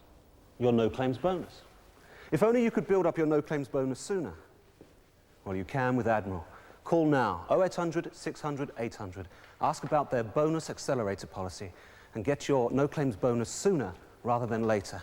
Call Admiral, 0800 600 800. They're the first to offer the bonus accelerator. That's Admiral. 0800 600 800. As a psychiatrist myself, I find Frasier compulsive viewing. Here we have a typical dysfunctional family unit. The dad is the child, Frasier is the dad. The dog, who is a kind of senile grandma figure. That's wrong. There is no senile grandma. The dad is the uncle. The dog's the dad. Impossible. How can the dog be the dad? Am I a dog? Am I?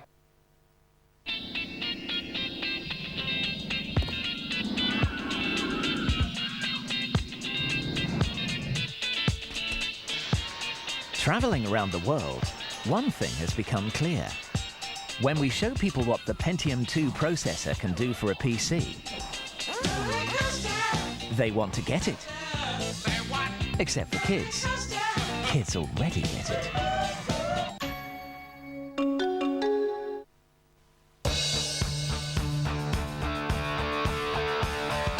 Duracell is no ordinary battery.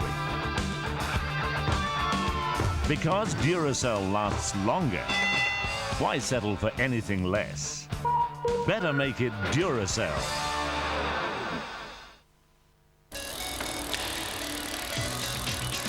People say I'm a hard man to please. That's because I feel responsible for every single buy.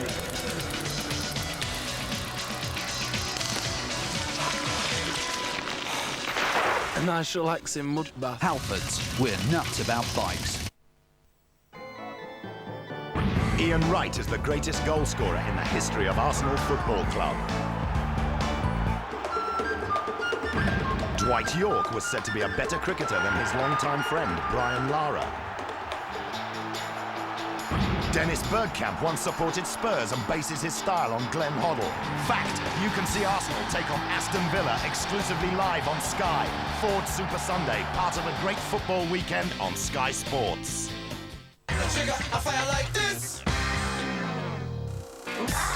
More Spanish football coming up this weekend. Live tomorrow night at 7, Deportivo take on Celta. And then on Sunday, it's Espanyol against Atletico Madrid. Spanish football this weekend over on Sky Sports 1. Here at Elm Park, Nottingham Forest are just 45 minutes away from going 7 points clear at the top of the First Division. They lead Reading by a goal to nil. Jimmy Quinn and Neil Webb are my guests tonight. Jimmy, I'm sure the temptation inside the Reading dressing room is to make a change, and they've got young Neville Roach on the bench, who has been prolific as a junior, hasn't he? Yes, Neville scored 40 goals last year in the youth team. He played 1 or 2 first team matches when Geordie and I was there. But so, you know, he is an option. I don't think they'll change it straight away. I think they'll leave it a bit and see what happens. But he's always an option to put on the pitch, because he does certainly knows where the net is. And obviously, it goes without saying, but they really are missing Carlos Saba. Bad night for him to be injured. Well, they are, without a doubt. He's been the main man of recent games. He's scored a few goals, and it's nice to hear that Trevor Morley's coming back to fitness. He'll definitely make a difference to the team. And Neil, as far as Forest are concerned, I suppose that they're quite happy at this stage. Well, they're very happy. Just got to keep going the way they are. I think the only worry really is how long Stoney's going to last for much longer, because he has been working hard. He's been up and down, regardless of his 2 misses. He'll keep him on for as long as possible. And he's professional enough to forget about that miss, isn't he? Oh, he'll forget about it. He'll enjoy the little taunts from the Reading terrace, especially now he's on the main side of the South Bank. So, you know, I mean, he could do quite easily turn one in and make them be quiet. We've been trying to think of some similar misses, and the Ronnie Rosenthal effort for Liverpool at Aston Villa a few years ago springs to mind, doesn't it? It certainly does, but I think Ronnie hit the crossbar on that day. I just think the 2 misses, Steve Stone, I think it's just a lack of games, really. Let's hear from the Forest manager, Dave Bassett. Dave, you at all concerned that for all your chances you haven't killed this one off? Well, you like to score more goals, and we could have scored more goals. The fact is we haven't. We're 1 up. We've got to look to get the second goal, because Reading are a spirited side, and you know, I'd have preferred to have been 2 or 3 up, but that's football, and hopefully we can finish it off in the second half, but we take nothing for granted. Thanks a lot, Dave. Well, they should have been at least 2 up, and could have been 3 or 4 up with the other misses from Stone and Bart Williams in that first half, but maybe one thing that Steve Stone has done is ensure that not only Ronnie Rosenthal but Peter van Vossen can sleep rather easier in their beds, knowing that their glaring misses of the past go further down the pecking order. And I don't think that first half miss will get too many reruns on the Stone family video. Here's Van Hooijdonk looking to set Rodgers away, and he's got past Bernal. It's blocked by Parkinson. Rodgers again. Van Hooijdonk went for the clever chip Cleared by Primus. Forest starting the second half where they left off in the first. Really going for the throat, and it's Van Hooijdonk again. Little. I'll tell you one thing, Rob. Van Hooijdonk has been very, very unselfish. You know, normally strikers, when they get half a chance to sniff around that goalie, they whack them. But that's twice. You know, first of all, earlier on, he played in Rodgers, and then he tried to play in, played in Little. So Van Hooijdonk, if there is any problems behind the scenes, he's certainly not shown it tonight.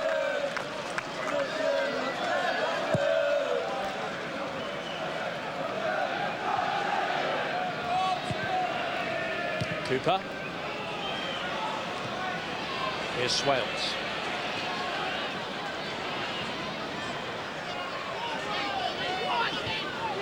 Williams. Kasky.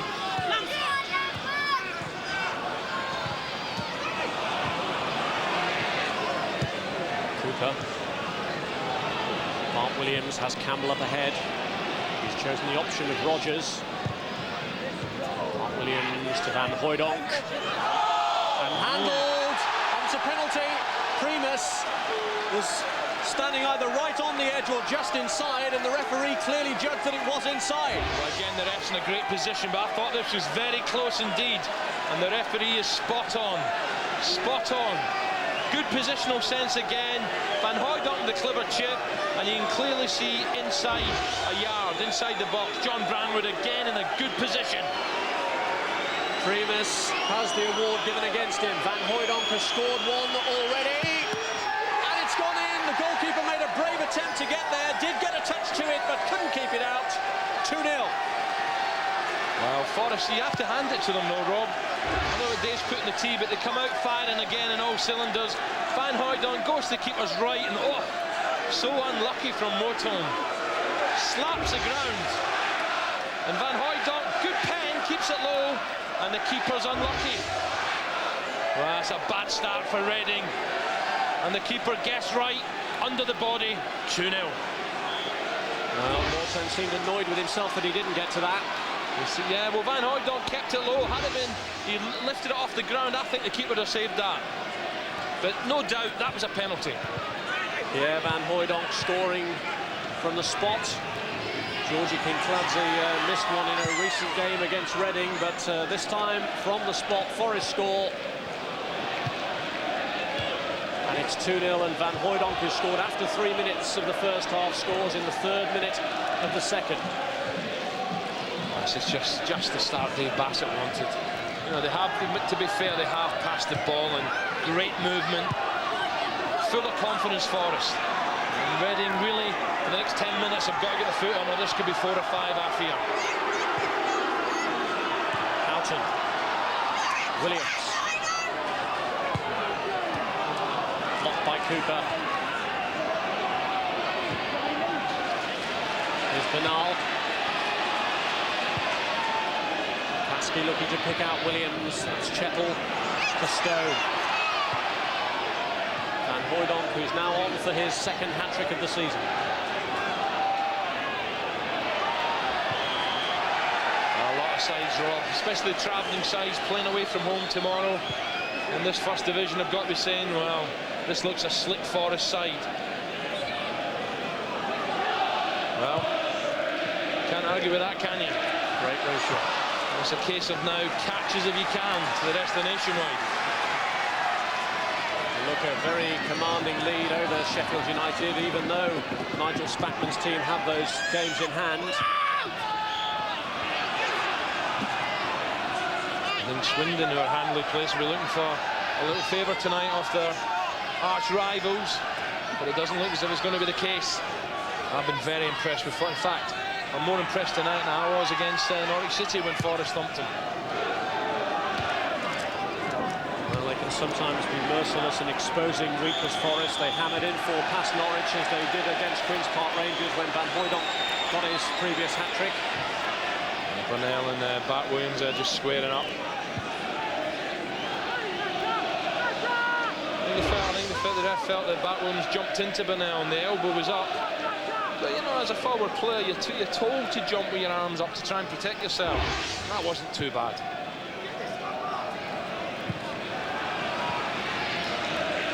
Mika. Well, he did well to round Rogers. Cleared by Chetan.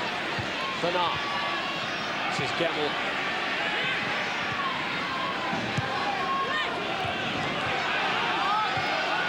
Cooper. This game should really prove what Reading are made of now. They may have come back from 3 down against Crewe, but this is an entirely different proposition. Here's Stone, a great layoff again from Van Hooijdonk. Beautiful ball, Campbell. Can he take the opportunity? Morton stops him, and Bernal clears. I think with a claiming handball there, some of the Forest fans behind the goal. I'm not sure, but Campbell didn't realise how much time he had. He wasn't aware of where the defender was, Campbell. If he had it done, he'd have taken a touch and hit it with his right foot. But great play. He's taking it wide by now. Clips it in, let's have a look. And that's why the Forest fans behind the goal were screaming. And that looked another pen to me. Early given one already for a handball. Swells may be lucky to get away with a second. It's very one-sided at the moment, and this is Steve Stone! That's not your night, Stoney. Needed a wee bend on that for the right foot. But Forrest so quick to get forward again. And great movement, Stone's flying. He's really after his fitness tonight. Goes to the far post this time, and just wide. Good play again, good layoff. Stone boring his way into the box. Now watch Campbell here, he could have taken it in his right foot. Wasn't aware of where Bernal was, but let's have a look at this pen. There, that had beaten the keeper, and for me that's a second penalty.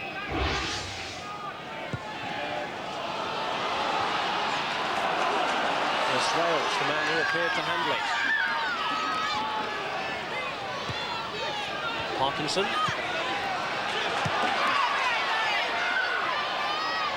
Lambert running into Stone. I think Steve Stone at the end of the game, if he doesn't get on the score sheet, it'll really annoy him on the way back up to Nottingham. Been saying that, it's all about getting his fitness back. We know what a good player he is. He's looking fit enough to me tonight.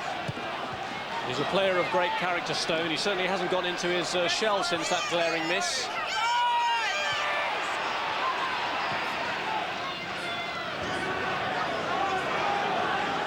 Primus.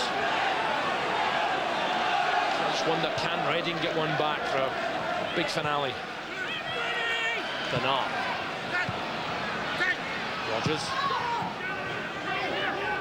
It's McPherson. Cooper.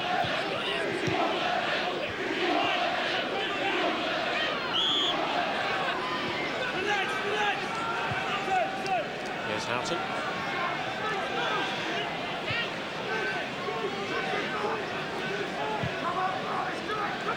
Swales.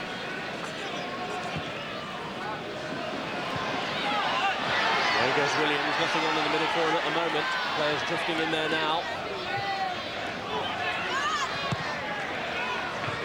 Kasky.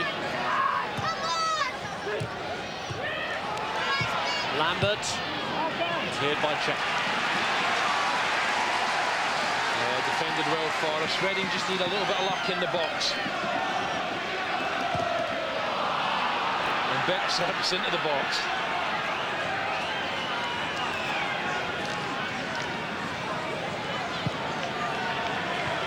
Well, is the Reading revival under Terry Bullivant about to come off its tracks?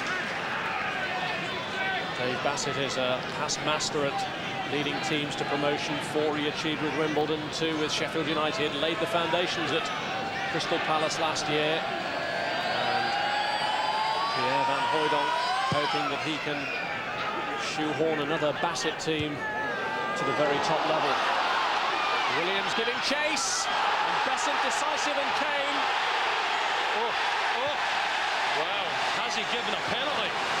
I can't believe it. I tell you what, Dave Besant, I couldn't see it. Well, Besant's in big trouble here if he's adjudged that to be a foul. And he's off! It's the red card for the Forest goalkeeper, and Besant argues his case. Clearly cannot believe it.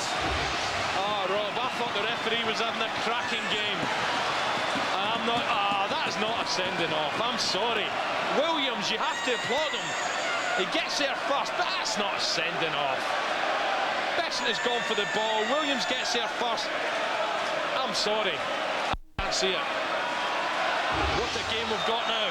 And what a miserable return to Elm Park for Dave Bessent. Forest, remember, haven't got a goalkeeper on the bench.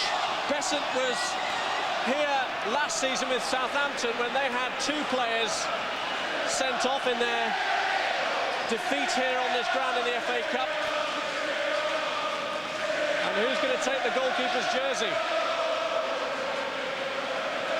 It looks as though Chettle is going to go in goal. Well, I tell you what, 2 minutes ago, Dave Bessent sitting alongside Evan Scholar had the big cigar out.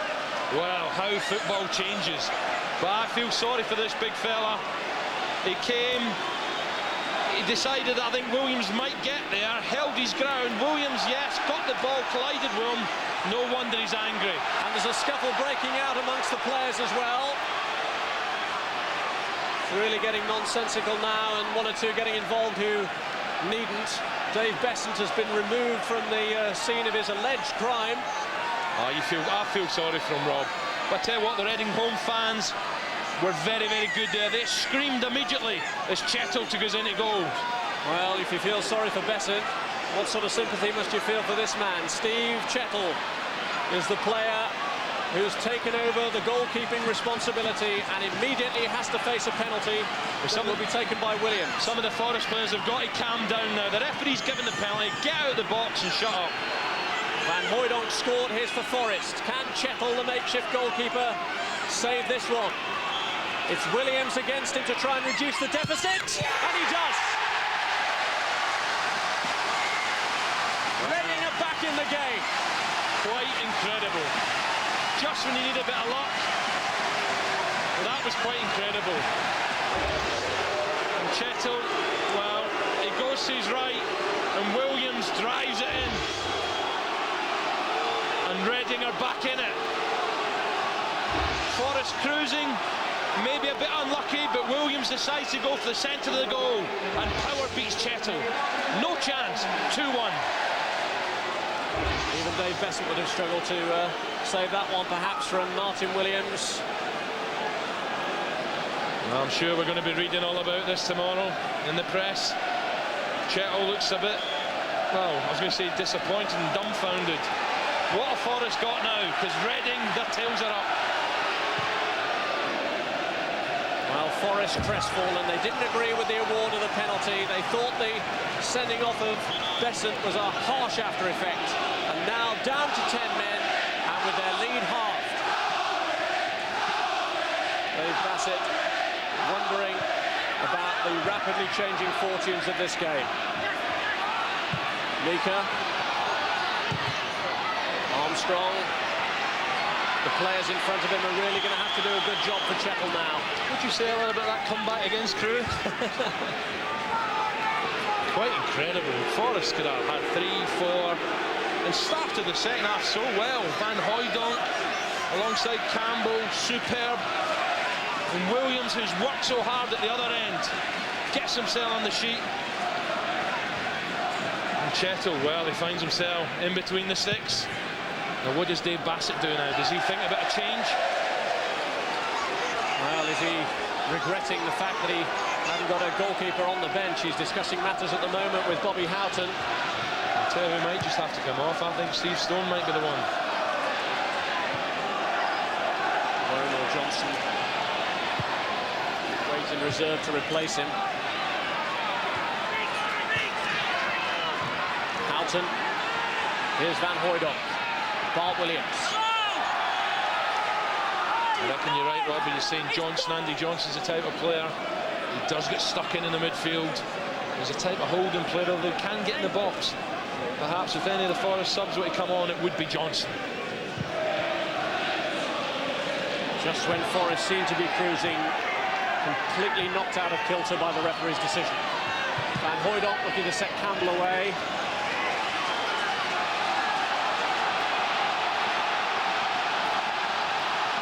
Away goes Swales.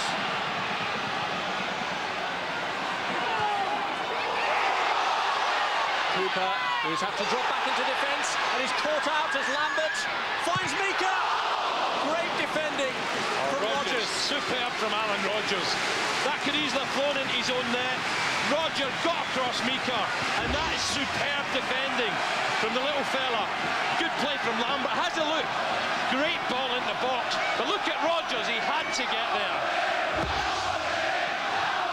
More anxiety for Chettle in goal. And more to follow now from another corner. Well, Forrest have got to try and calm it now, slow it down. They're still dangerous up front, but now it's all about defending.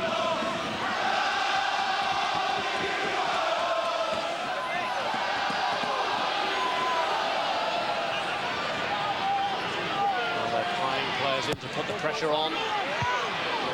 Corner whipped in, cleared by Cooper, then by Stone. And Gemmell has put his own defenders under more pressure here. This is Kasky.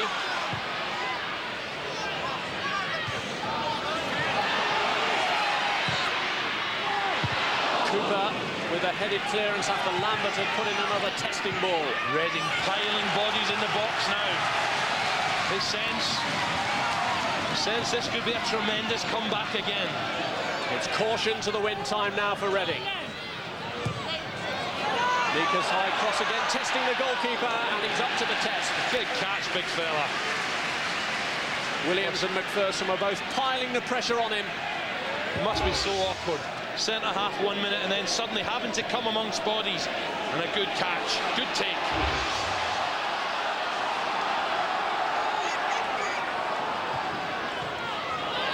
Steve Chettle has been a real understated part of the Forest defence for such a long period of time, but it really is going to take a heroic job from him. I tell you what, this is you need cool heads. On the Forest side, with experience, they have to just calm it down. They still have the lead. It's still a long time for them to hang on to this lead, which is looking ever more slender. Kasky. Bernal free on the right. Parkinson has dropped just behind him. Mika has pulled wide and taken Rogers with him. Good pressing from Mika. Good defending from Bart Williams. He was the insurance behind Rogers, and there's a bit of a tangle after the ball had gone. Oof, him and Bernal, and there's definitely lashed out there. And Bart Williams, I just felt a bit silly there. Campbell up on his own, no support in the middle. Gemmell desperately trying to join the attack, and Stone has made a late break. It's Van Hooijdonk who's stayed a little off the pace. Cleared by Kasky to Little. Here's Gemmell. Can Forest settle their nerves by getting a third goal? Mika hits it against Bart Williams. Bart Williams, he's raging. He's wide. Bart Williams, a few moments earlier, had a tussle with Bernal. Let's have a look at this one. Bernal gets his leg tangled up, and they watch when he goes to the ground. There's a bit of a wrestling match here. Van Hooijdonk's away now. The referee's turned his back. Have a look here, and suddenly Bart Williams lashes out. Bernal looking at him, he said something. And obviously a few moments earlier, there was another challenge between the two. There's some bad feelings. Well, a lot of that bad feeling has come about as a result of the sending off of Dave Bessant. One or two players got involved in confrontation then, and it's all hinged on John Brandwood's decision to give the penalty and to send Bessant off.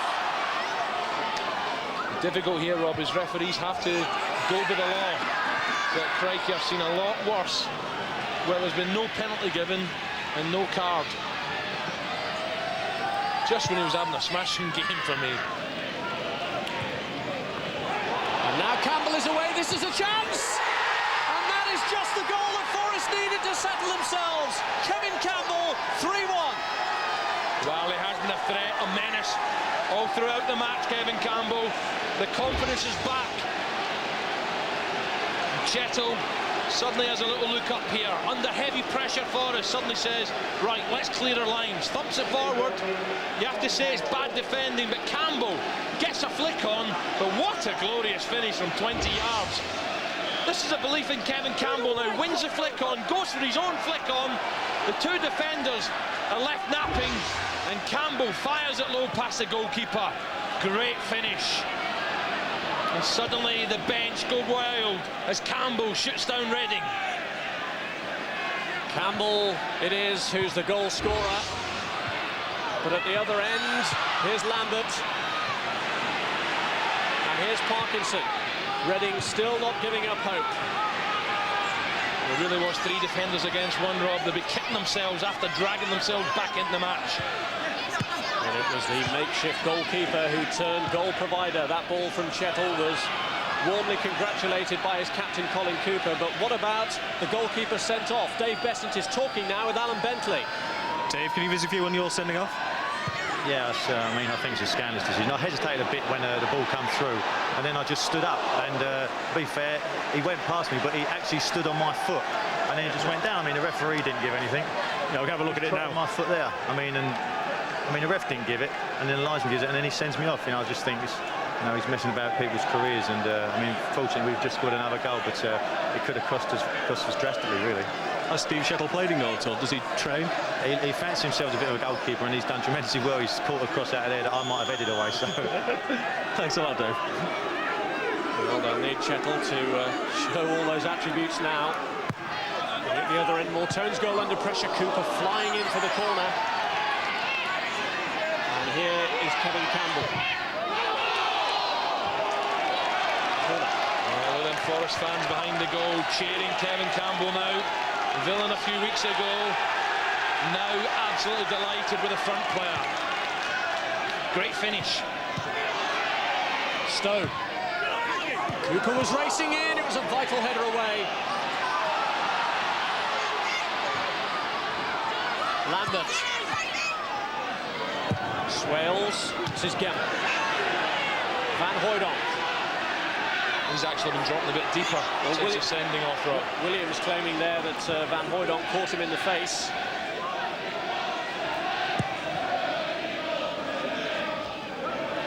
Little. Here's Campbell again. Little wants it back. Bart Williams. He could go for goal. The gap opened up for him. Great run from Stone. Stone made the space there for Bart Williams. Great run, great work from Stone again. Bart Williams knows Stone's there, makes a space, ferocious shot, and palmed out by the keeper.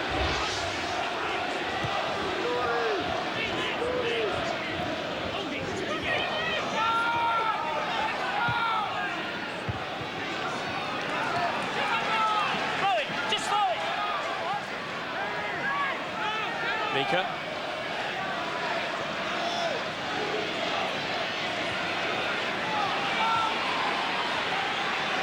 Parkinson.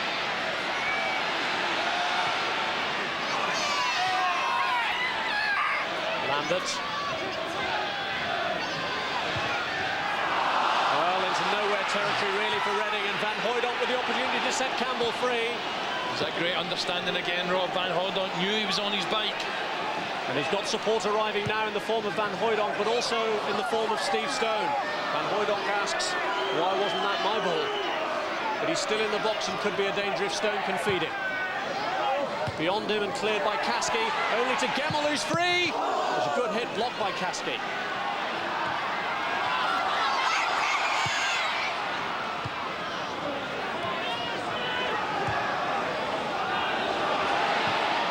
Kasky to Bernal. Williams and Mika in the attack. Cleared by Armstrong. Good covering again from Armstrong there. I'm quite surprised Dave's left him out the last few games. I think he's a good player. Kasky.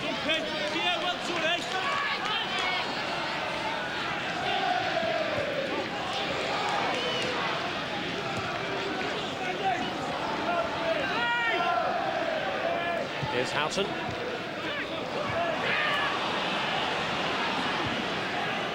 Bart Williams. Stone. And Gemmell. Forest emerge from this experience tonight unscathed, and we really will, even at this early stage of the season, have to start taking them seriously. Not only promotion, but also the First Division Championship. I think a lot of people looked at Bolton, what they done last year. They eventually ran away with it. And I'm sure if the score stays the same tonight, Dave will be thinking, right, the next 3-4 games, we get good results, there could be a lovely gap. Kasky. Parkinson. Swales. It's Lambert's cross. There were plenty going in there.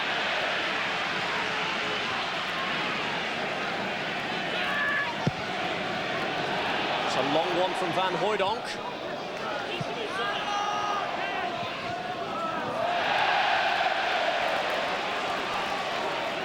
He's definitely dropping deeper, Van Hooijdonk now, isn't he? I think he fancies that libero role. Has that been forced upon them by the reduction to 10 men? I know they've got a good understanding, but that's ridiculous, back in his own 18-yard line, pinging 160 yards. Well, Kevin Campbell, who's got that vital goal, and not a bad ratio from him either, 4 attempts on target. It was a vital goal as well. Here's Lambert. If Reading could make a breakthrough, there may still be a match in this, and this is great work from Lambert! What a brilliant goal! Absolutely superb! That is the goal of the match. That is superb. I was going to say earlier, this fella's been quiet. We know he's got ability, but this is wonderful dribbling skills. He knows that a Forest defender can't misjudge the tackle in the box. Picks it up. He's fully 50 yards to run, but look at this for close control. 3 shots round him, and even a cool finish. Chettle, no chance. What a cracker from Lambert. Digs outside, inside, through 2 defenders, but look at the finish. And who said this game was over? Smashing play, Cooper's there, Little's there, but look at that, and what a finish past Chettle. 3-2. Game on, and what a magical finish from James Lambert. This is the player who trained at Monaco under Arsene Wenger, and the Arsenal manager promised to keep an eye on him. Well, he'll be aware of that. Everyone will look back at that with some pride and pleasure. What a fantastic individual goal that was. Goal of the month's on the way, don't worry. Here's Houghton. Reading certainly aren't dead and buried. You have to pay tribute to their spirit. The Campbell goal could well have killed them off, but they've already shown us that that isn't the case. Great dribbling skills. James Lambert, well, he'll be delighted. That's a cracker, he won't score many better than that.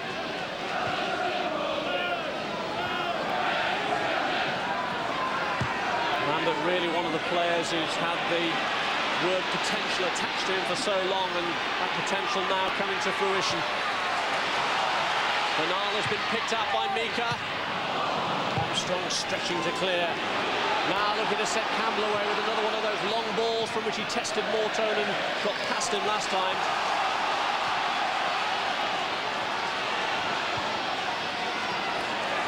Swales.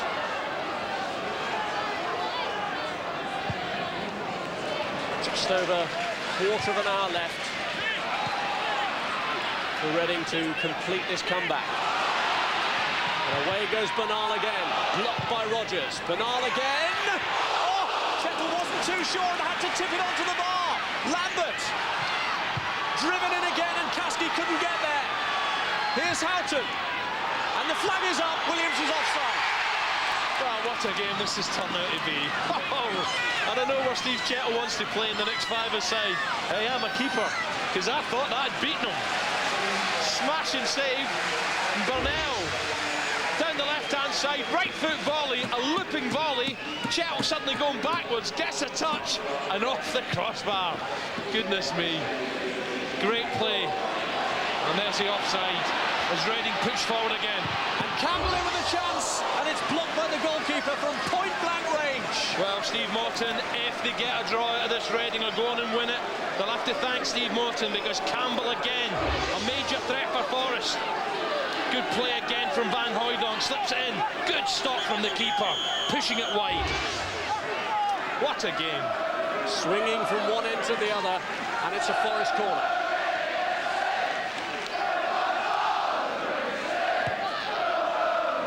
Gemmell.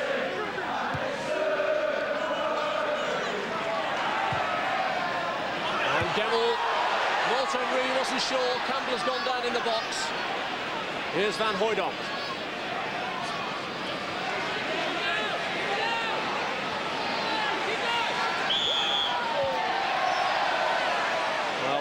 from James Lambert was really something to drool over. Let's drool over it again. I was waiting for him to burst into life, but goodness me, as bonfire night comes up, this is the fireworks from this youngster.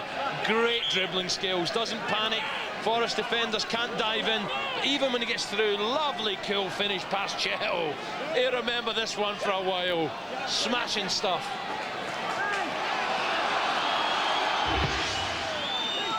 Campbell with a header. There's a real handful up there now, Kevin Campbell.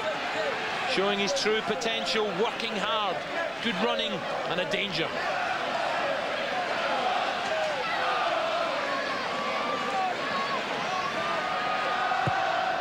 I tell you what, who'd be a manager? Great for the neutral. Great for the spectators, but the ageing process for Terry Bullivant and Dave Bassett can't have been helped. Look at him. They're going through all the agonies at the moment. They're still thinking about changing, aren't they, Dave Bassett? They're saying, right, how do we stop this? But you have to say, great spirit from Reading. I tell you what, Bat Williams went, sorry, was it Campbell went down there? And that was Parkinson who caught him. Williams is that way. He is struggling after that knock. Here's Swales.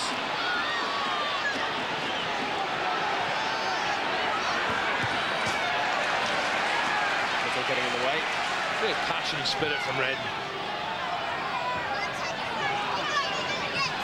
Primus. Good ball to Bernal. Mika. This fella's impressed me, Rob. Mika. Reading throwing as many players forward as they can afford to do. Lovely layoff from Kasky. He's onside. It's Houghton. It took a deflection and loops over. The ball came fizzing through to Ray Houghton there. And I thought he was going to try the little Houghton clip. Great ball. Houghton onside. Just took it a little bit wide and good defending.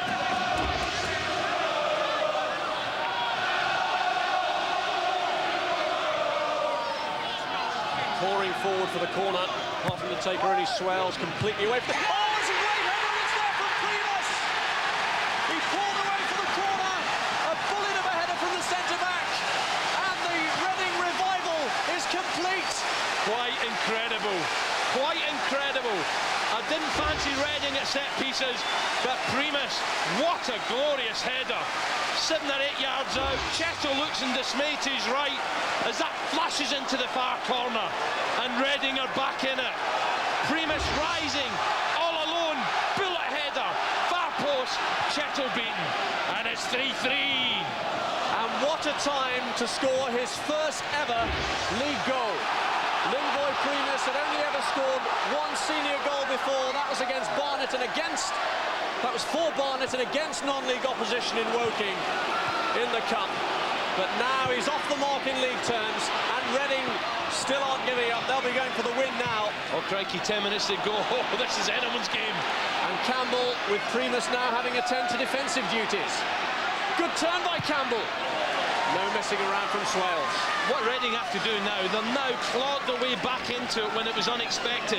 But Campbell, they're still allowing them to be one-on-one, and that's unacceptable. There's 3 defenders back there. They're just losing their way a wee bit. They're going to sleep a little bit. And you can't have one-on-one with this guy, not in the form he's in tonight. A defender has to tuck round.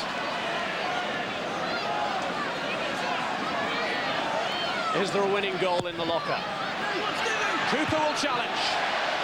Stone goes for it. Van Hooijdonk. Good clearance by Houghton. They're being urged forward at every opportunity now, and Williams has been slipped through by Lambert. Rogers trying to cover. He did well to free himself, but it's cleared by Gemmell.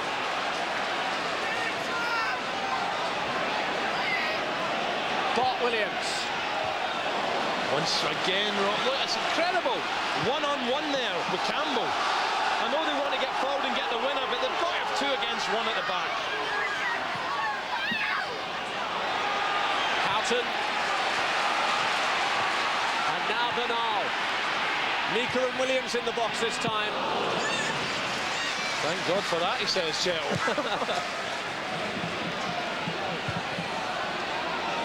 Well, Chettle knew as soon as he took over he was in for a turbulent and torrid time. And even though Forest got that third goal, Reading looked as though they would provide real menace. Houghton. Here's Van Hooijdonk.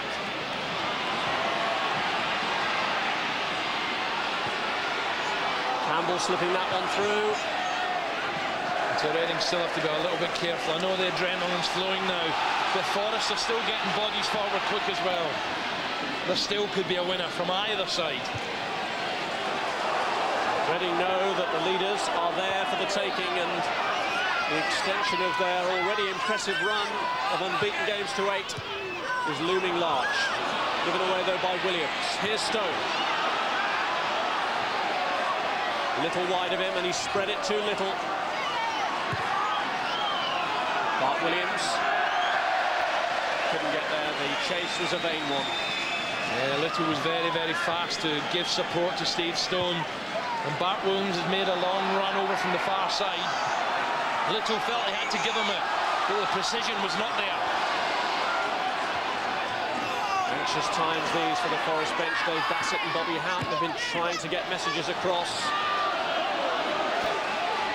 Understandably concerned and anxious the way that Reading continue to press. Nika stopped by Des Little. Yeah, Forest have to defend now from a set piece a few moments earlier. Primus with a cracking header. Can he do it again? Forest with everyone back now. Primus has joined the attack. McPherson's in there, so too is Williams. Williams going for it. Chettle got a fist to it. Houghton. Well, that's tremendous stuff, isn't it? What a goal from this fella. Goodness me, right out of the top drawer. Well, Paul Norman, the official who drew the referee's attention to the incident that led to Dave Besant's sending off, is unhappy about the fact that Besant has been present on the bench and has insisted that he's removed. And now he's having a conversation with him about the activities of the Forest bench too, and John Brandwood clearly sees nothing too sinister in it. Be careful, Paul, he's a big fella, Besant.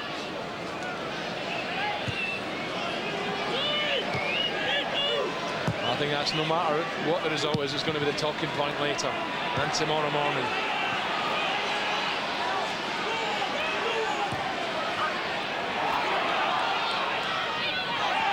Oh, great work from Bart Williams. Campbell in the box. Stone a little way back is calling for it, but this is Van Hooijdonk.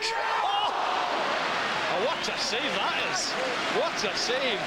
And Van Hooijdonk thought, here we go, hat-trick. I'm taking the ball home with me. Good play from Bart Williams. Van Hooijdonk suddenly arrives. Steve Matone's getting his angles right, and Van Hooijdonk gets the bend, and that's a good touch. Superbly diverted over the top by Mortone, just as Van Hooijdonk looked to have completed his hat-trick with a blockbuster. Bart Williams corner, headed clear by Swales. Kasky.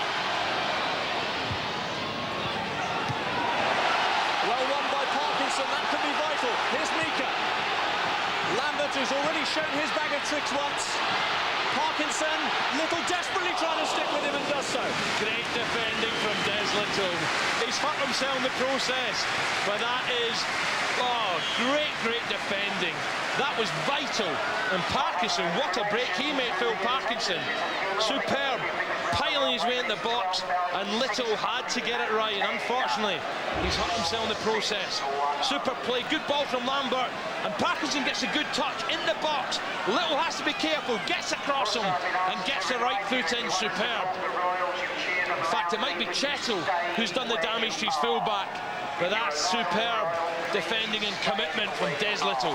And it's the right arm from his goalkeeper, Chettle. That's the danger, that's the problem. Well, while Little is being treated, a chance for everyone to draw breath after a frantic night of activity. Forest leading 2-0, having their goalkeeper sent off and immediately seeing their lead reduced, then going 3-1 up, only for Reading to get 2 goals back, 3-3. Dave Bassett and Bobby Houghton on the bench can hardly believe it.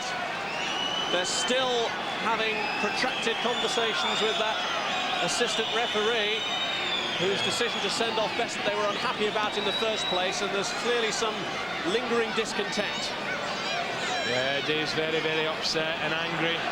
Little's hurt his right shoulder. Chettle coming out and clattering him.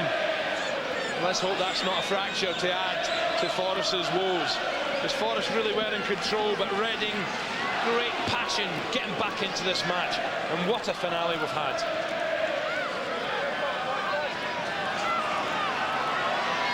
Well, they've scored from a corner already at Reading, and with little off the field, their troops are further depleted to face this latest kick. And in it goes again awkwardly, cleared by Gemmell. Houghton. Here's Bernal.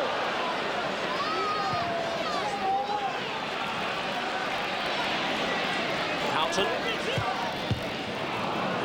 Cut out by Bart Williams.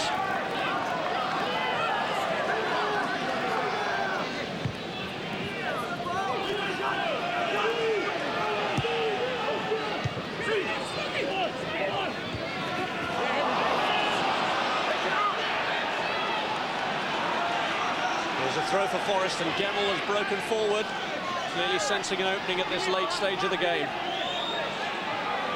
Wow, do you think anyone deserves a winner, Rob? Well, I don't think the supporters will be complaining if stoppage time is added on aplenty. So they'll enjoy this to carry on. This fella's worked tremendously hard, Campbell. This is Bart Williams, and Stone is in the box! Oh, it's another miss! Well, here we go again with the shouts from the home fans, and Steve Stone just picked it up. He picked the wrong option. That should have gone back towards the far post. Great ball, and Stone finds himself free, and you have to go for the far post. Well, with everything that's happened since, his miss in the first half had almost been forgotten about, but he really had the opportunity to repair the damage there, and Forrest may still win it, and this is Campbell through. Just couldn't pull it back for Stone. Yeah, I thought he was going to blast it with the left foot, but decided to go past the defender just too much.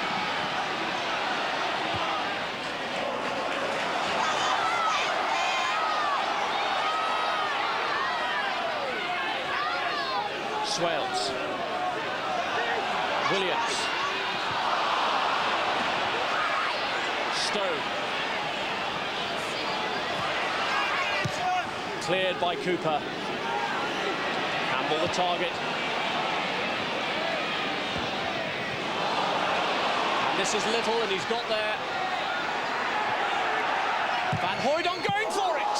Tell you what, he's so dangerous, isn't he? Only one thing in his mind there, lay it back, Des, and I'll hit it. And hit it, he done. Last minute of normal time. Still they're pressed for a winner. Mika. Really bearing down on Rodgers and winning the corner, and it's a corner from the side where they provided the equaliser for Primus. They've taken this one quickly though. It's Kaski's cross this time, and Chettle handles it safely. Oh, slow down, Forrest. Mind you, how can you with this new rule? I was just going to say hold on to it, but you can't, can you? And the challenge was by Bart Williams. It looks like another card.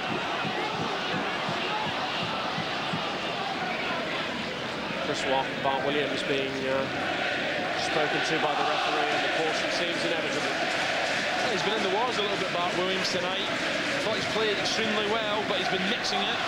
Been on the receiving end a few times too. Well, what a match, superb.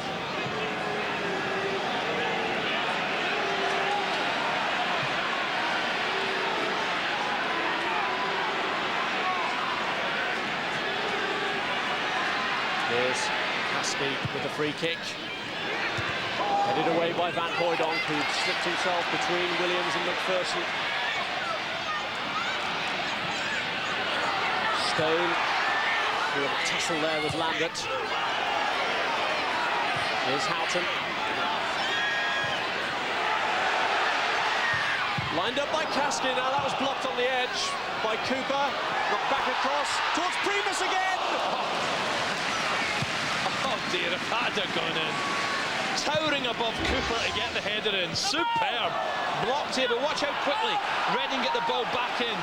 And watch him tower above Cooper. Good stop from the keeper. Oh, what a game.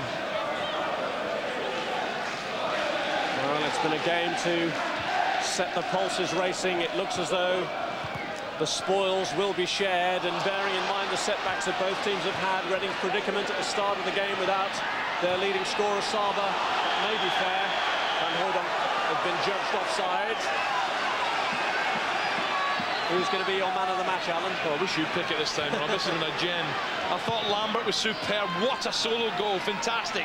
But I think Campbell has been excellent up front for Notts Forest. Battled on his own, cracking goal. The confidence is back. I go Kevin Campbell. Doesn't look as though his goal is going to have any impact in terms of securing a win, though, for Forest, because the equaliser from Linvoy Primus that seemingly completed the Reading comeback could well be the vital goal. Still, if it stays this way, Rob, 5 points clear. There's still a nice position to be in. I know Dave's going to be very angry with the sending off of Besson, but 5 points clear, that'll cheer him up tomorrow morning. Armstrong battling with Williams. Now Bart Williams. Campbell ahead of him, had to stay back to stay onside. Gemmell. Van Hooydonk. This is Stone. Ooh, taking a tumble in the corner, he was in the box. I tell you what, I'd like to see this one again. Right in the last dying seconds, the ref's having none of it. But I tell you what, what's a contact here? Lovely flick from Van Hooydonk. Let's see if there's any contact here. And Stoney, well, he almost kidded me on now. Well, the referee has taken one check of the watch already. 3 minutes of stoppage time played. Swales. Cleared as far as Caskey. Still some defending to do at this late stage for Forest. And Van Hooydonk manages it successfully, running away from Mika, who's conceded the throw. He's battled well for the cause tonight. Van Hooydonk, great goal scoring record since he's gone to Forest. And some cracking strikes on goal.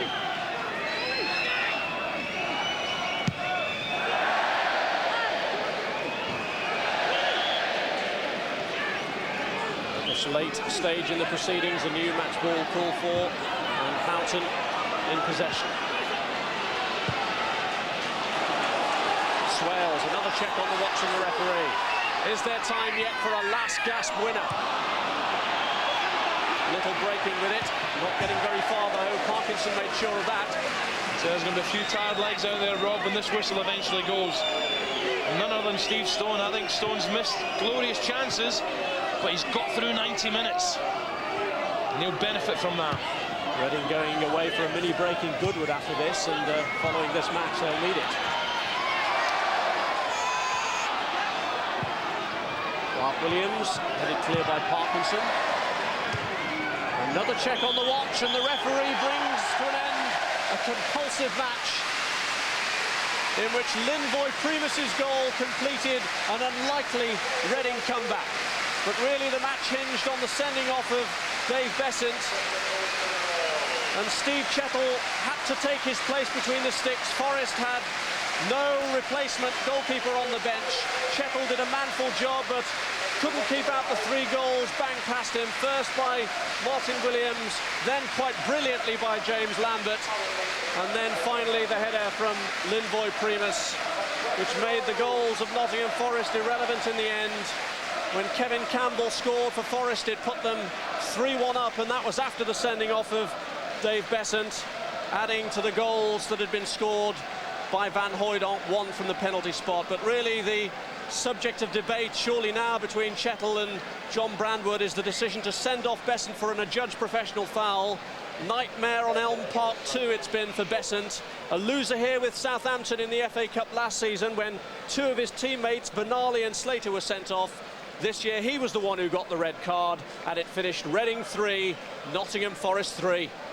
That was unbelievable. Without doubt, the best game we've broadcast so far this season. Absolutely non-stop. Still to come tonight at 10 over on Sky Sports 1. It's the Sports Centre with all the day's news and weekend football previews. On Sky Sports 2, golf from the US PGA, day 2 of the Las Vegas Invitational. And here on Sky Sports 3, there's wrestling action in WWF Raw. Still to come on Friday Night Football, reaction from the two camps after an extraordinary match with no little incident. Join us again shortly.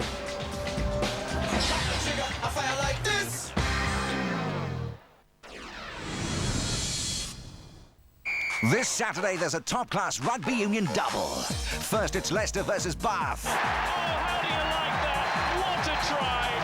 Run to the fullback, carry through. What a score! Old rivalries renewed in this classic Premiership 1 clash. Then, live from South Africa, Western Province take on Free State in the Currie Cup final, one of the world's premier club competitions. The action starts with Ford Rugby Union Saturday at 2, live on Sky Sports 2. Simply marvellous! Monty Python and I have a very intimate relationship. When John says an now for something completely different, I have to admit I tend to get stirrings, longings, you know, that have to be satisfied. Sorry about that. These children might not be yours, John, but they wouldn't be here if it wasn't for you. Now for something completely different. Dennis? Paramount Comedy Channel, Friday night, every night.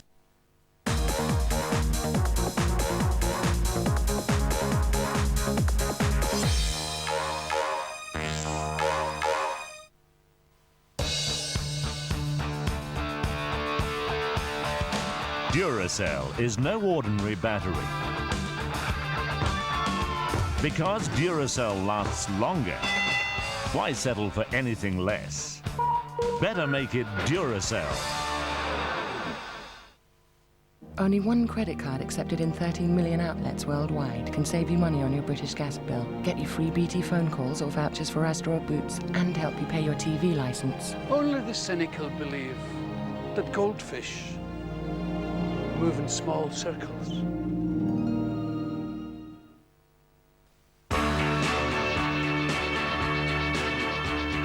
Everybody likes trucks. Not many companies in the world build customized products on an assembly line.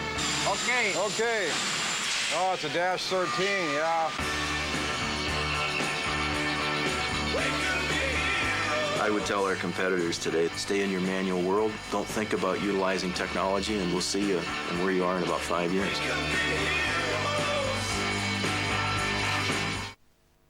John Travolta, Nicolas Cage, from director John Woo. Let's just kill each other. Face Off.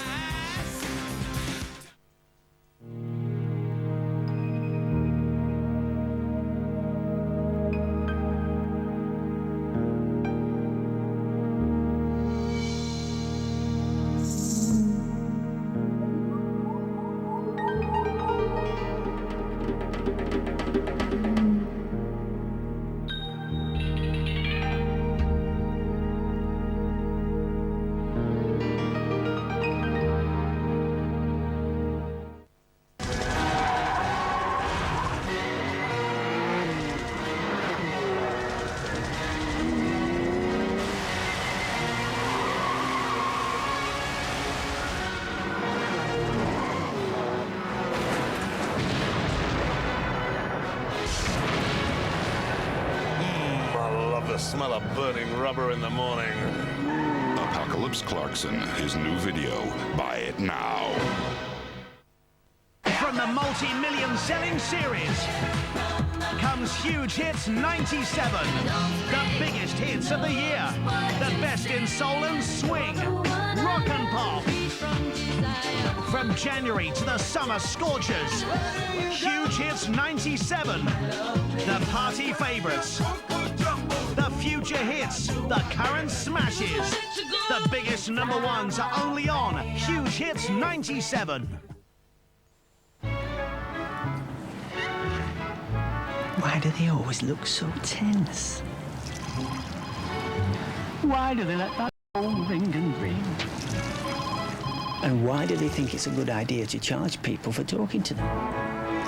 Why not change the way we work A BT 0800 number tells your customers you really want to hear from them, and we can help make sure you never miss a call.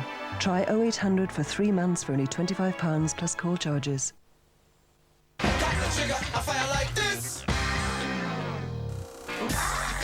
Hope you've had time to catch your breath after that extraordinary match at Elm Park. It finished 3-3. Look at the attempts at goal, 27 altogether, 17 on target and 18 corners for good measure too.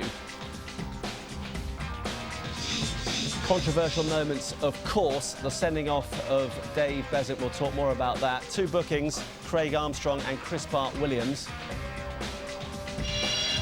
And the action areas, well, in the first half, Forest dominated, but it was a different story in the second half, and overall, Reading had 57% of possession, and they attacked with considerable more danger after the break. Let's hear from the man of the match, Nottingham Forest, Kevin Campbell. Kevin, it was great for us to watch. What was it like to play in? Well, it was hectic, you know, end-to-end stuff. It was obviously it's a big game for them. Nottingham Forest coming down there. They've turned over a few sides down there, and they scored a few goals of late, so it was always going to be a tough game. And have you on the sending off? Well, I mean, obviously I'm at the other end, but I mean, the way Dave Besant's reacted, you know, I don't think he's touched him, but it'll be interesting to see on the replay. Now, you had 1 penalty. Should you have had another? Well, possibly. Obviously, it's up to the referee. But we felt, you know, maybe he's cost us the game today. I mean, we could have won the game 3-2, but that's football sometimes. And as for yourself, finding some form, and the relate partnership with Pierre van Hooijdonk seems to be taking shape. Yeah, you know, Pierre's a good target man, and I've just been told to play off him, and it's been working quite well this season, so obviously I'm pleased about that. Sorry we didn't get the 3 points, but, you know, life goes on. Now, you've had 1 or 2 boo boys. Do you think you're winning them over? Well, it's not a matter of winning the boo boys over, it's a matter of winning games. Obviously, you know, if they're not happy with my performance, obviously they're going to let me know, like they have done. But obviously, you know, it's just about trying to play well and get the goals and get Forest winning. Well, you've played well tonight, and you're on nationwide man of the match. Well done. Thank you very much. Cheers. I think he's finally won the fans over. Well done to Kevin Campbell. Jimmy Quinn and Neil Webb have been watching the game with me tonight. Dull match, wasn't it, Jimmy? Oh, it was terrible. Terrible game. Fantastic, what can you say? It's a great advert for First Division football. I think the referee, when he sees the replay of the penalty incident, will have probably change his mind, but apart from that, it was a terrific match. We'll have another look at that in a moment, but Neil, overall, do you think a draw was fair in the end, or have Forest been cheated? I think Forest have been cheated out of that win. It was never a sending off. It was a woeful decision by the referee. There was a defender coming around. Dave didn't really touch him, like Dave said it during the game. He trod on his foot and fell over, and that completely changed the complexion of the game. Forest were in control. But then again, like when you go down to 10 men, it's hard, but they got back to 3-1. You think, well, hold on now for the last 15, 20 minutes. But Reading have scored a lot of goals at home lately, and they had to press, and they did, and come up 3-3 draw. I mean, it's a great game to watch, but that sending off can change the whole complexion of the game, and it should never have been. Well, there were so many highlights. We will attempt to show them all to you once again.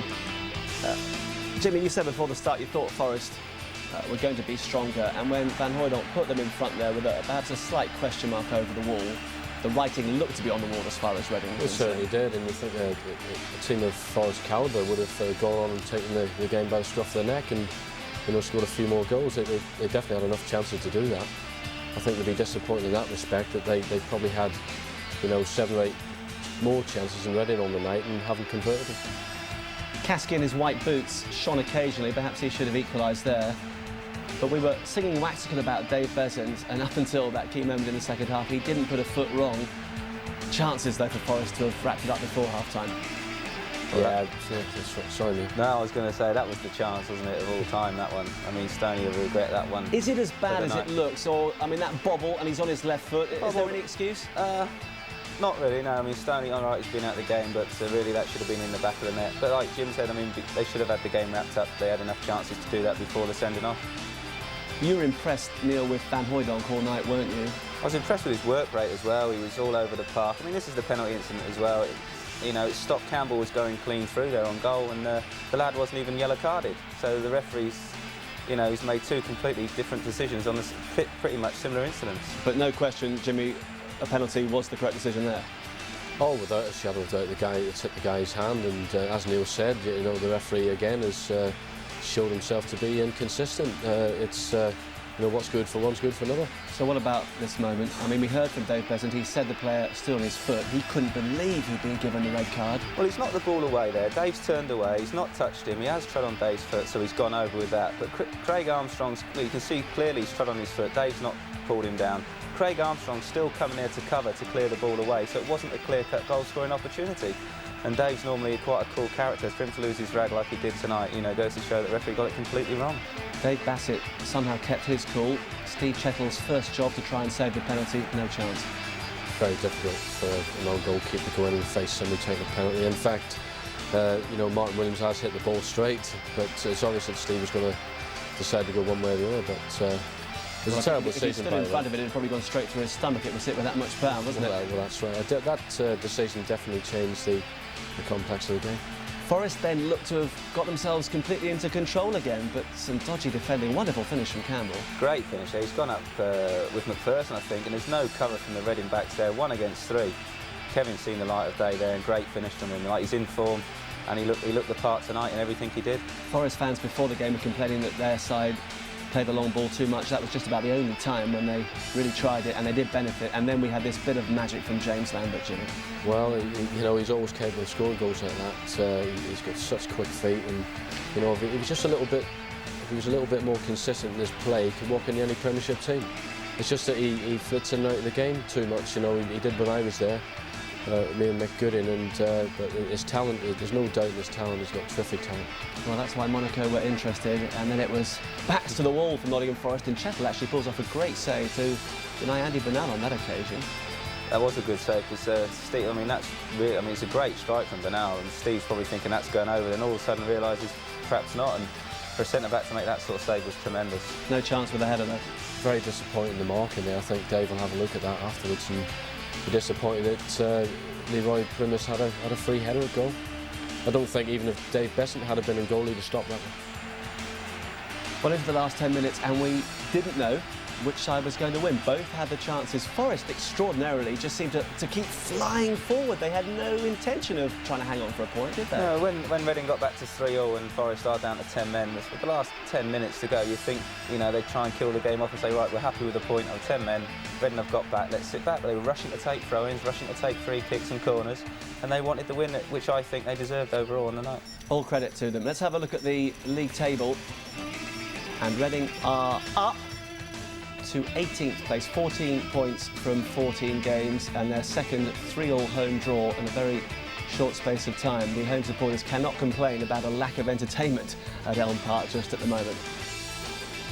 And the top half of the table, well, Nottingham Forest have extended their lead. They would dearly like to be 7 points clear of Sheffield United tonight. Instead, they are 5 points in front, but United have played 3 games less. One other game tonight in the Nationwide League Division 3, and it finished Doncaster 0, Swansea 3. Swansea had lost their previous 10 away games.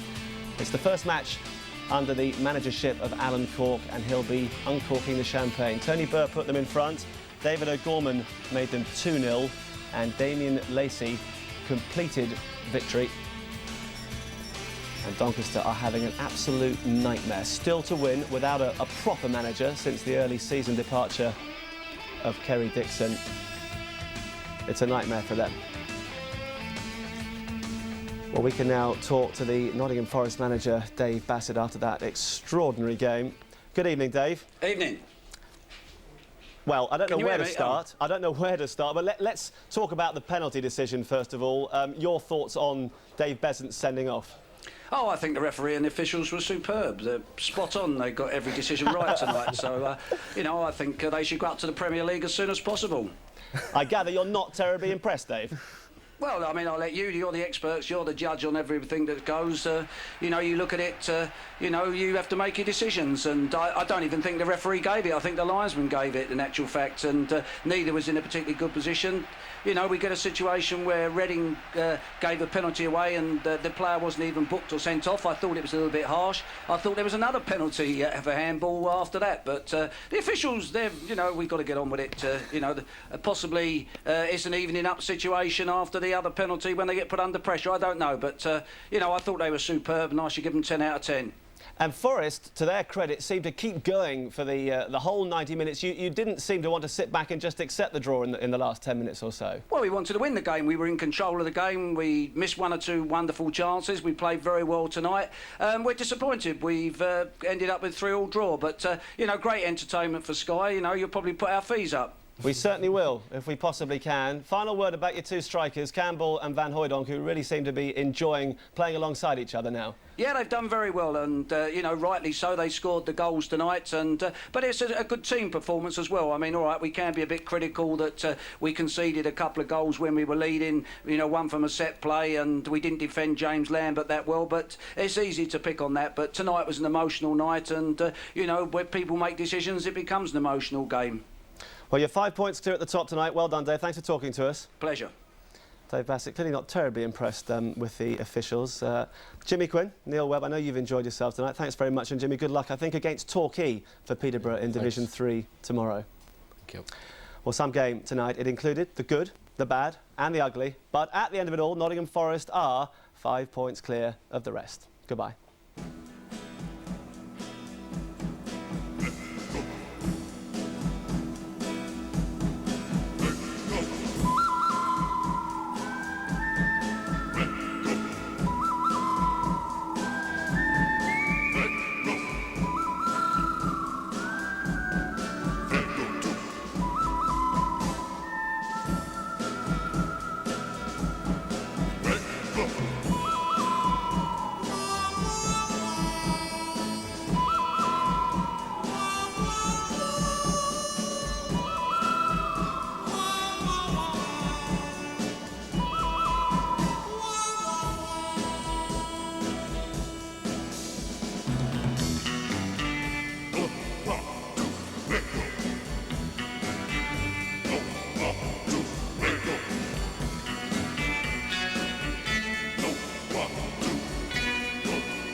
Club Hits, featuring the theme from Monday Night Football by Fluke and the biggest house anthems. Available now on double CD and cassette. Basta che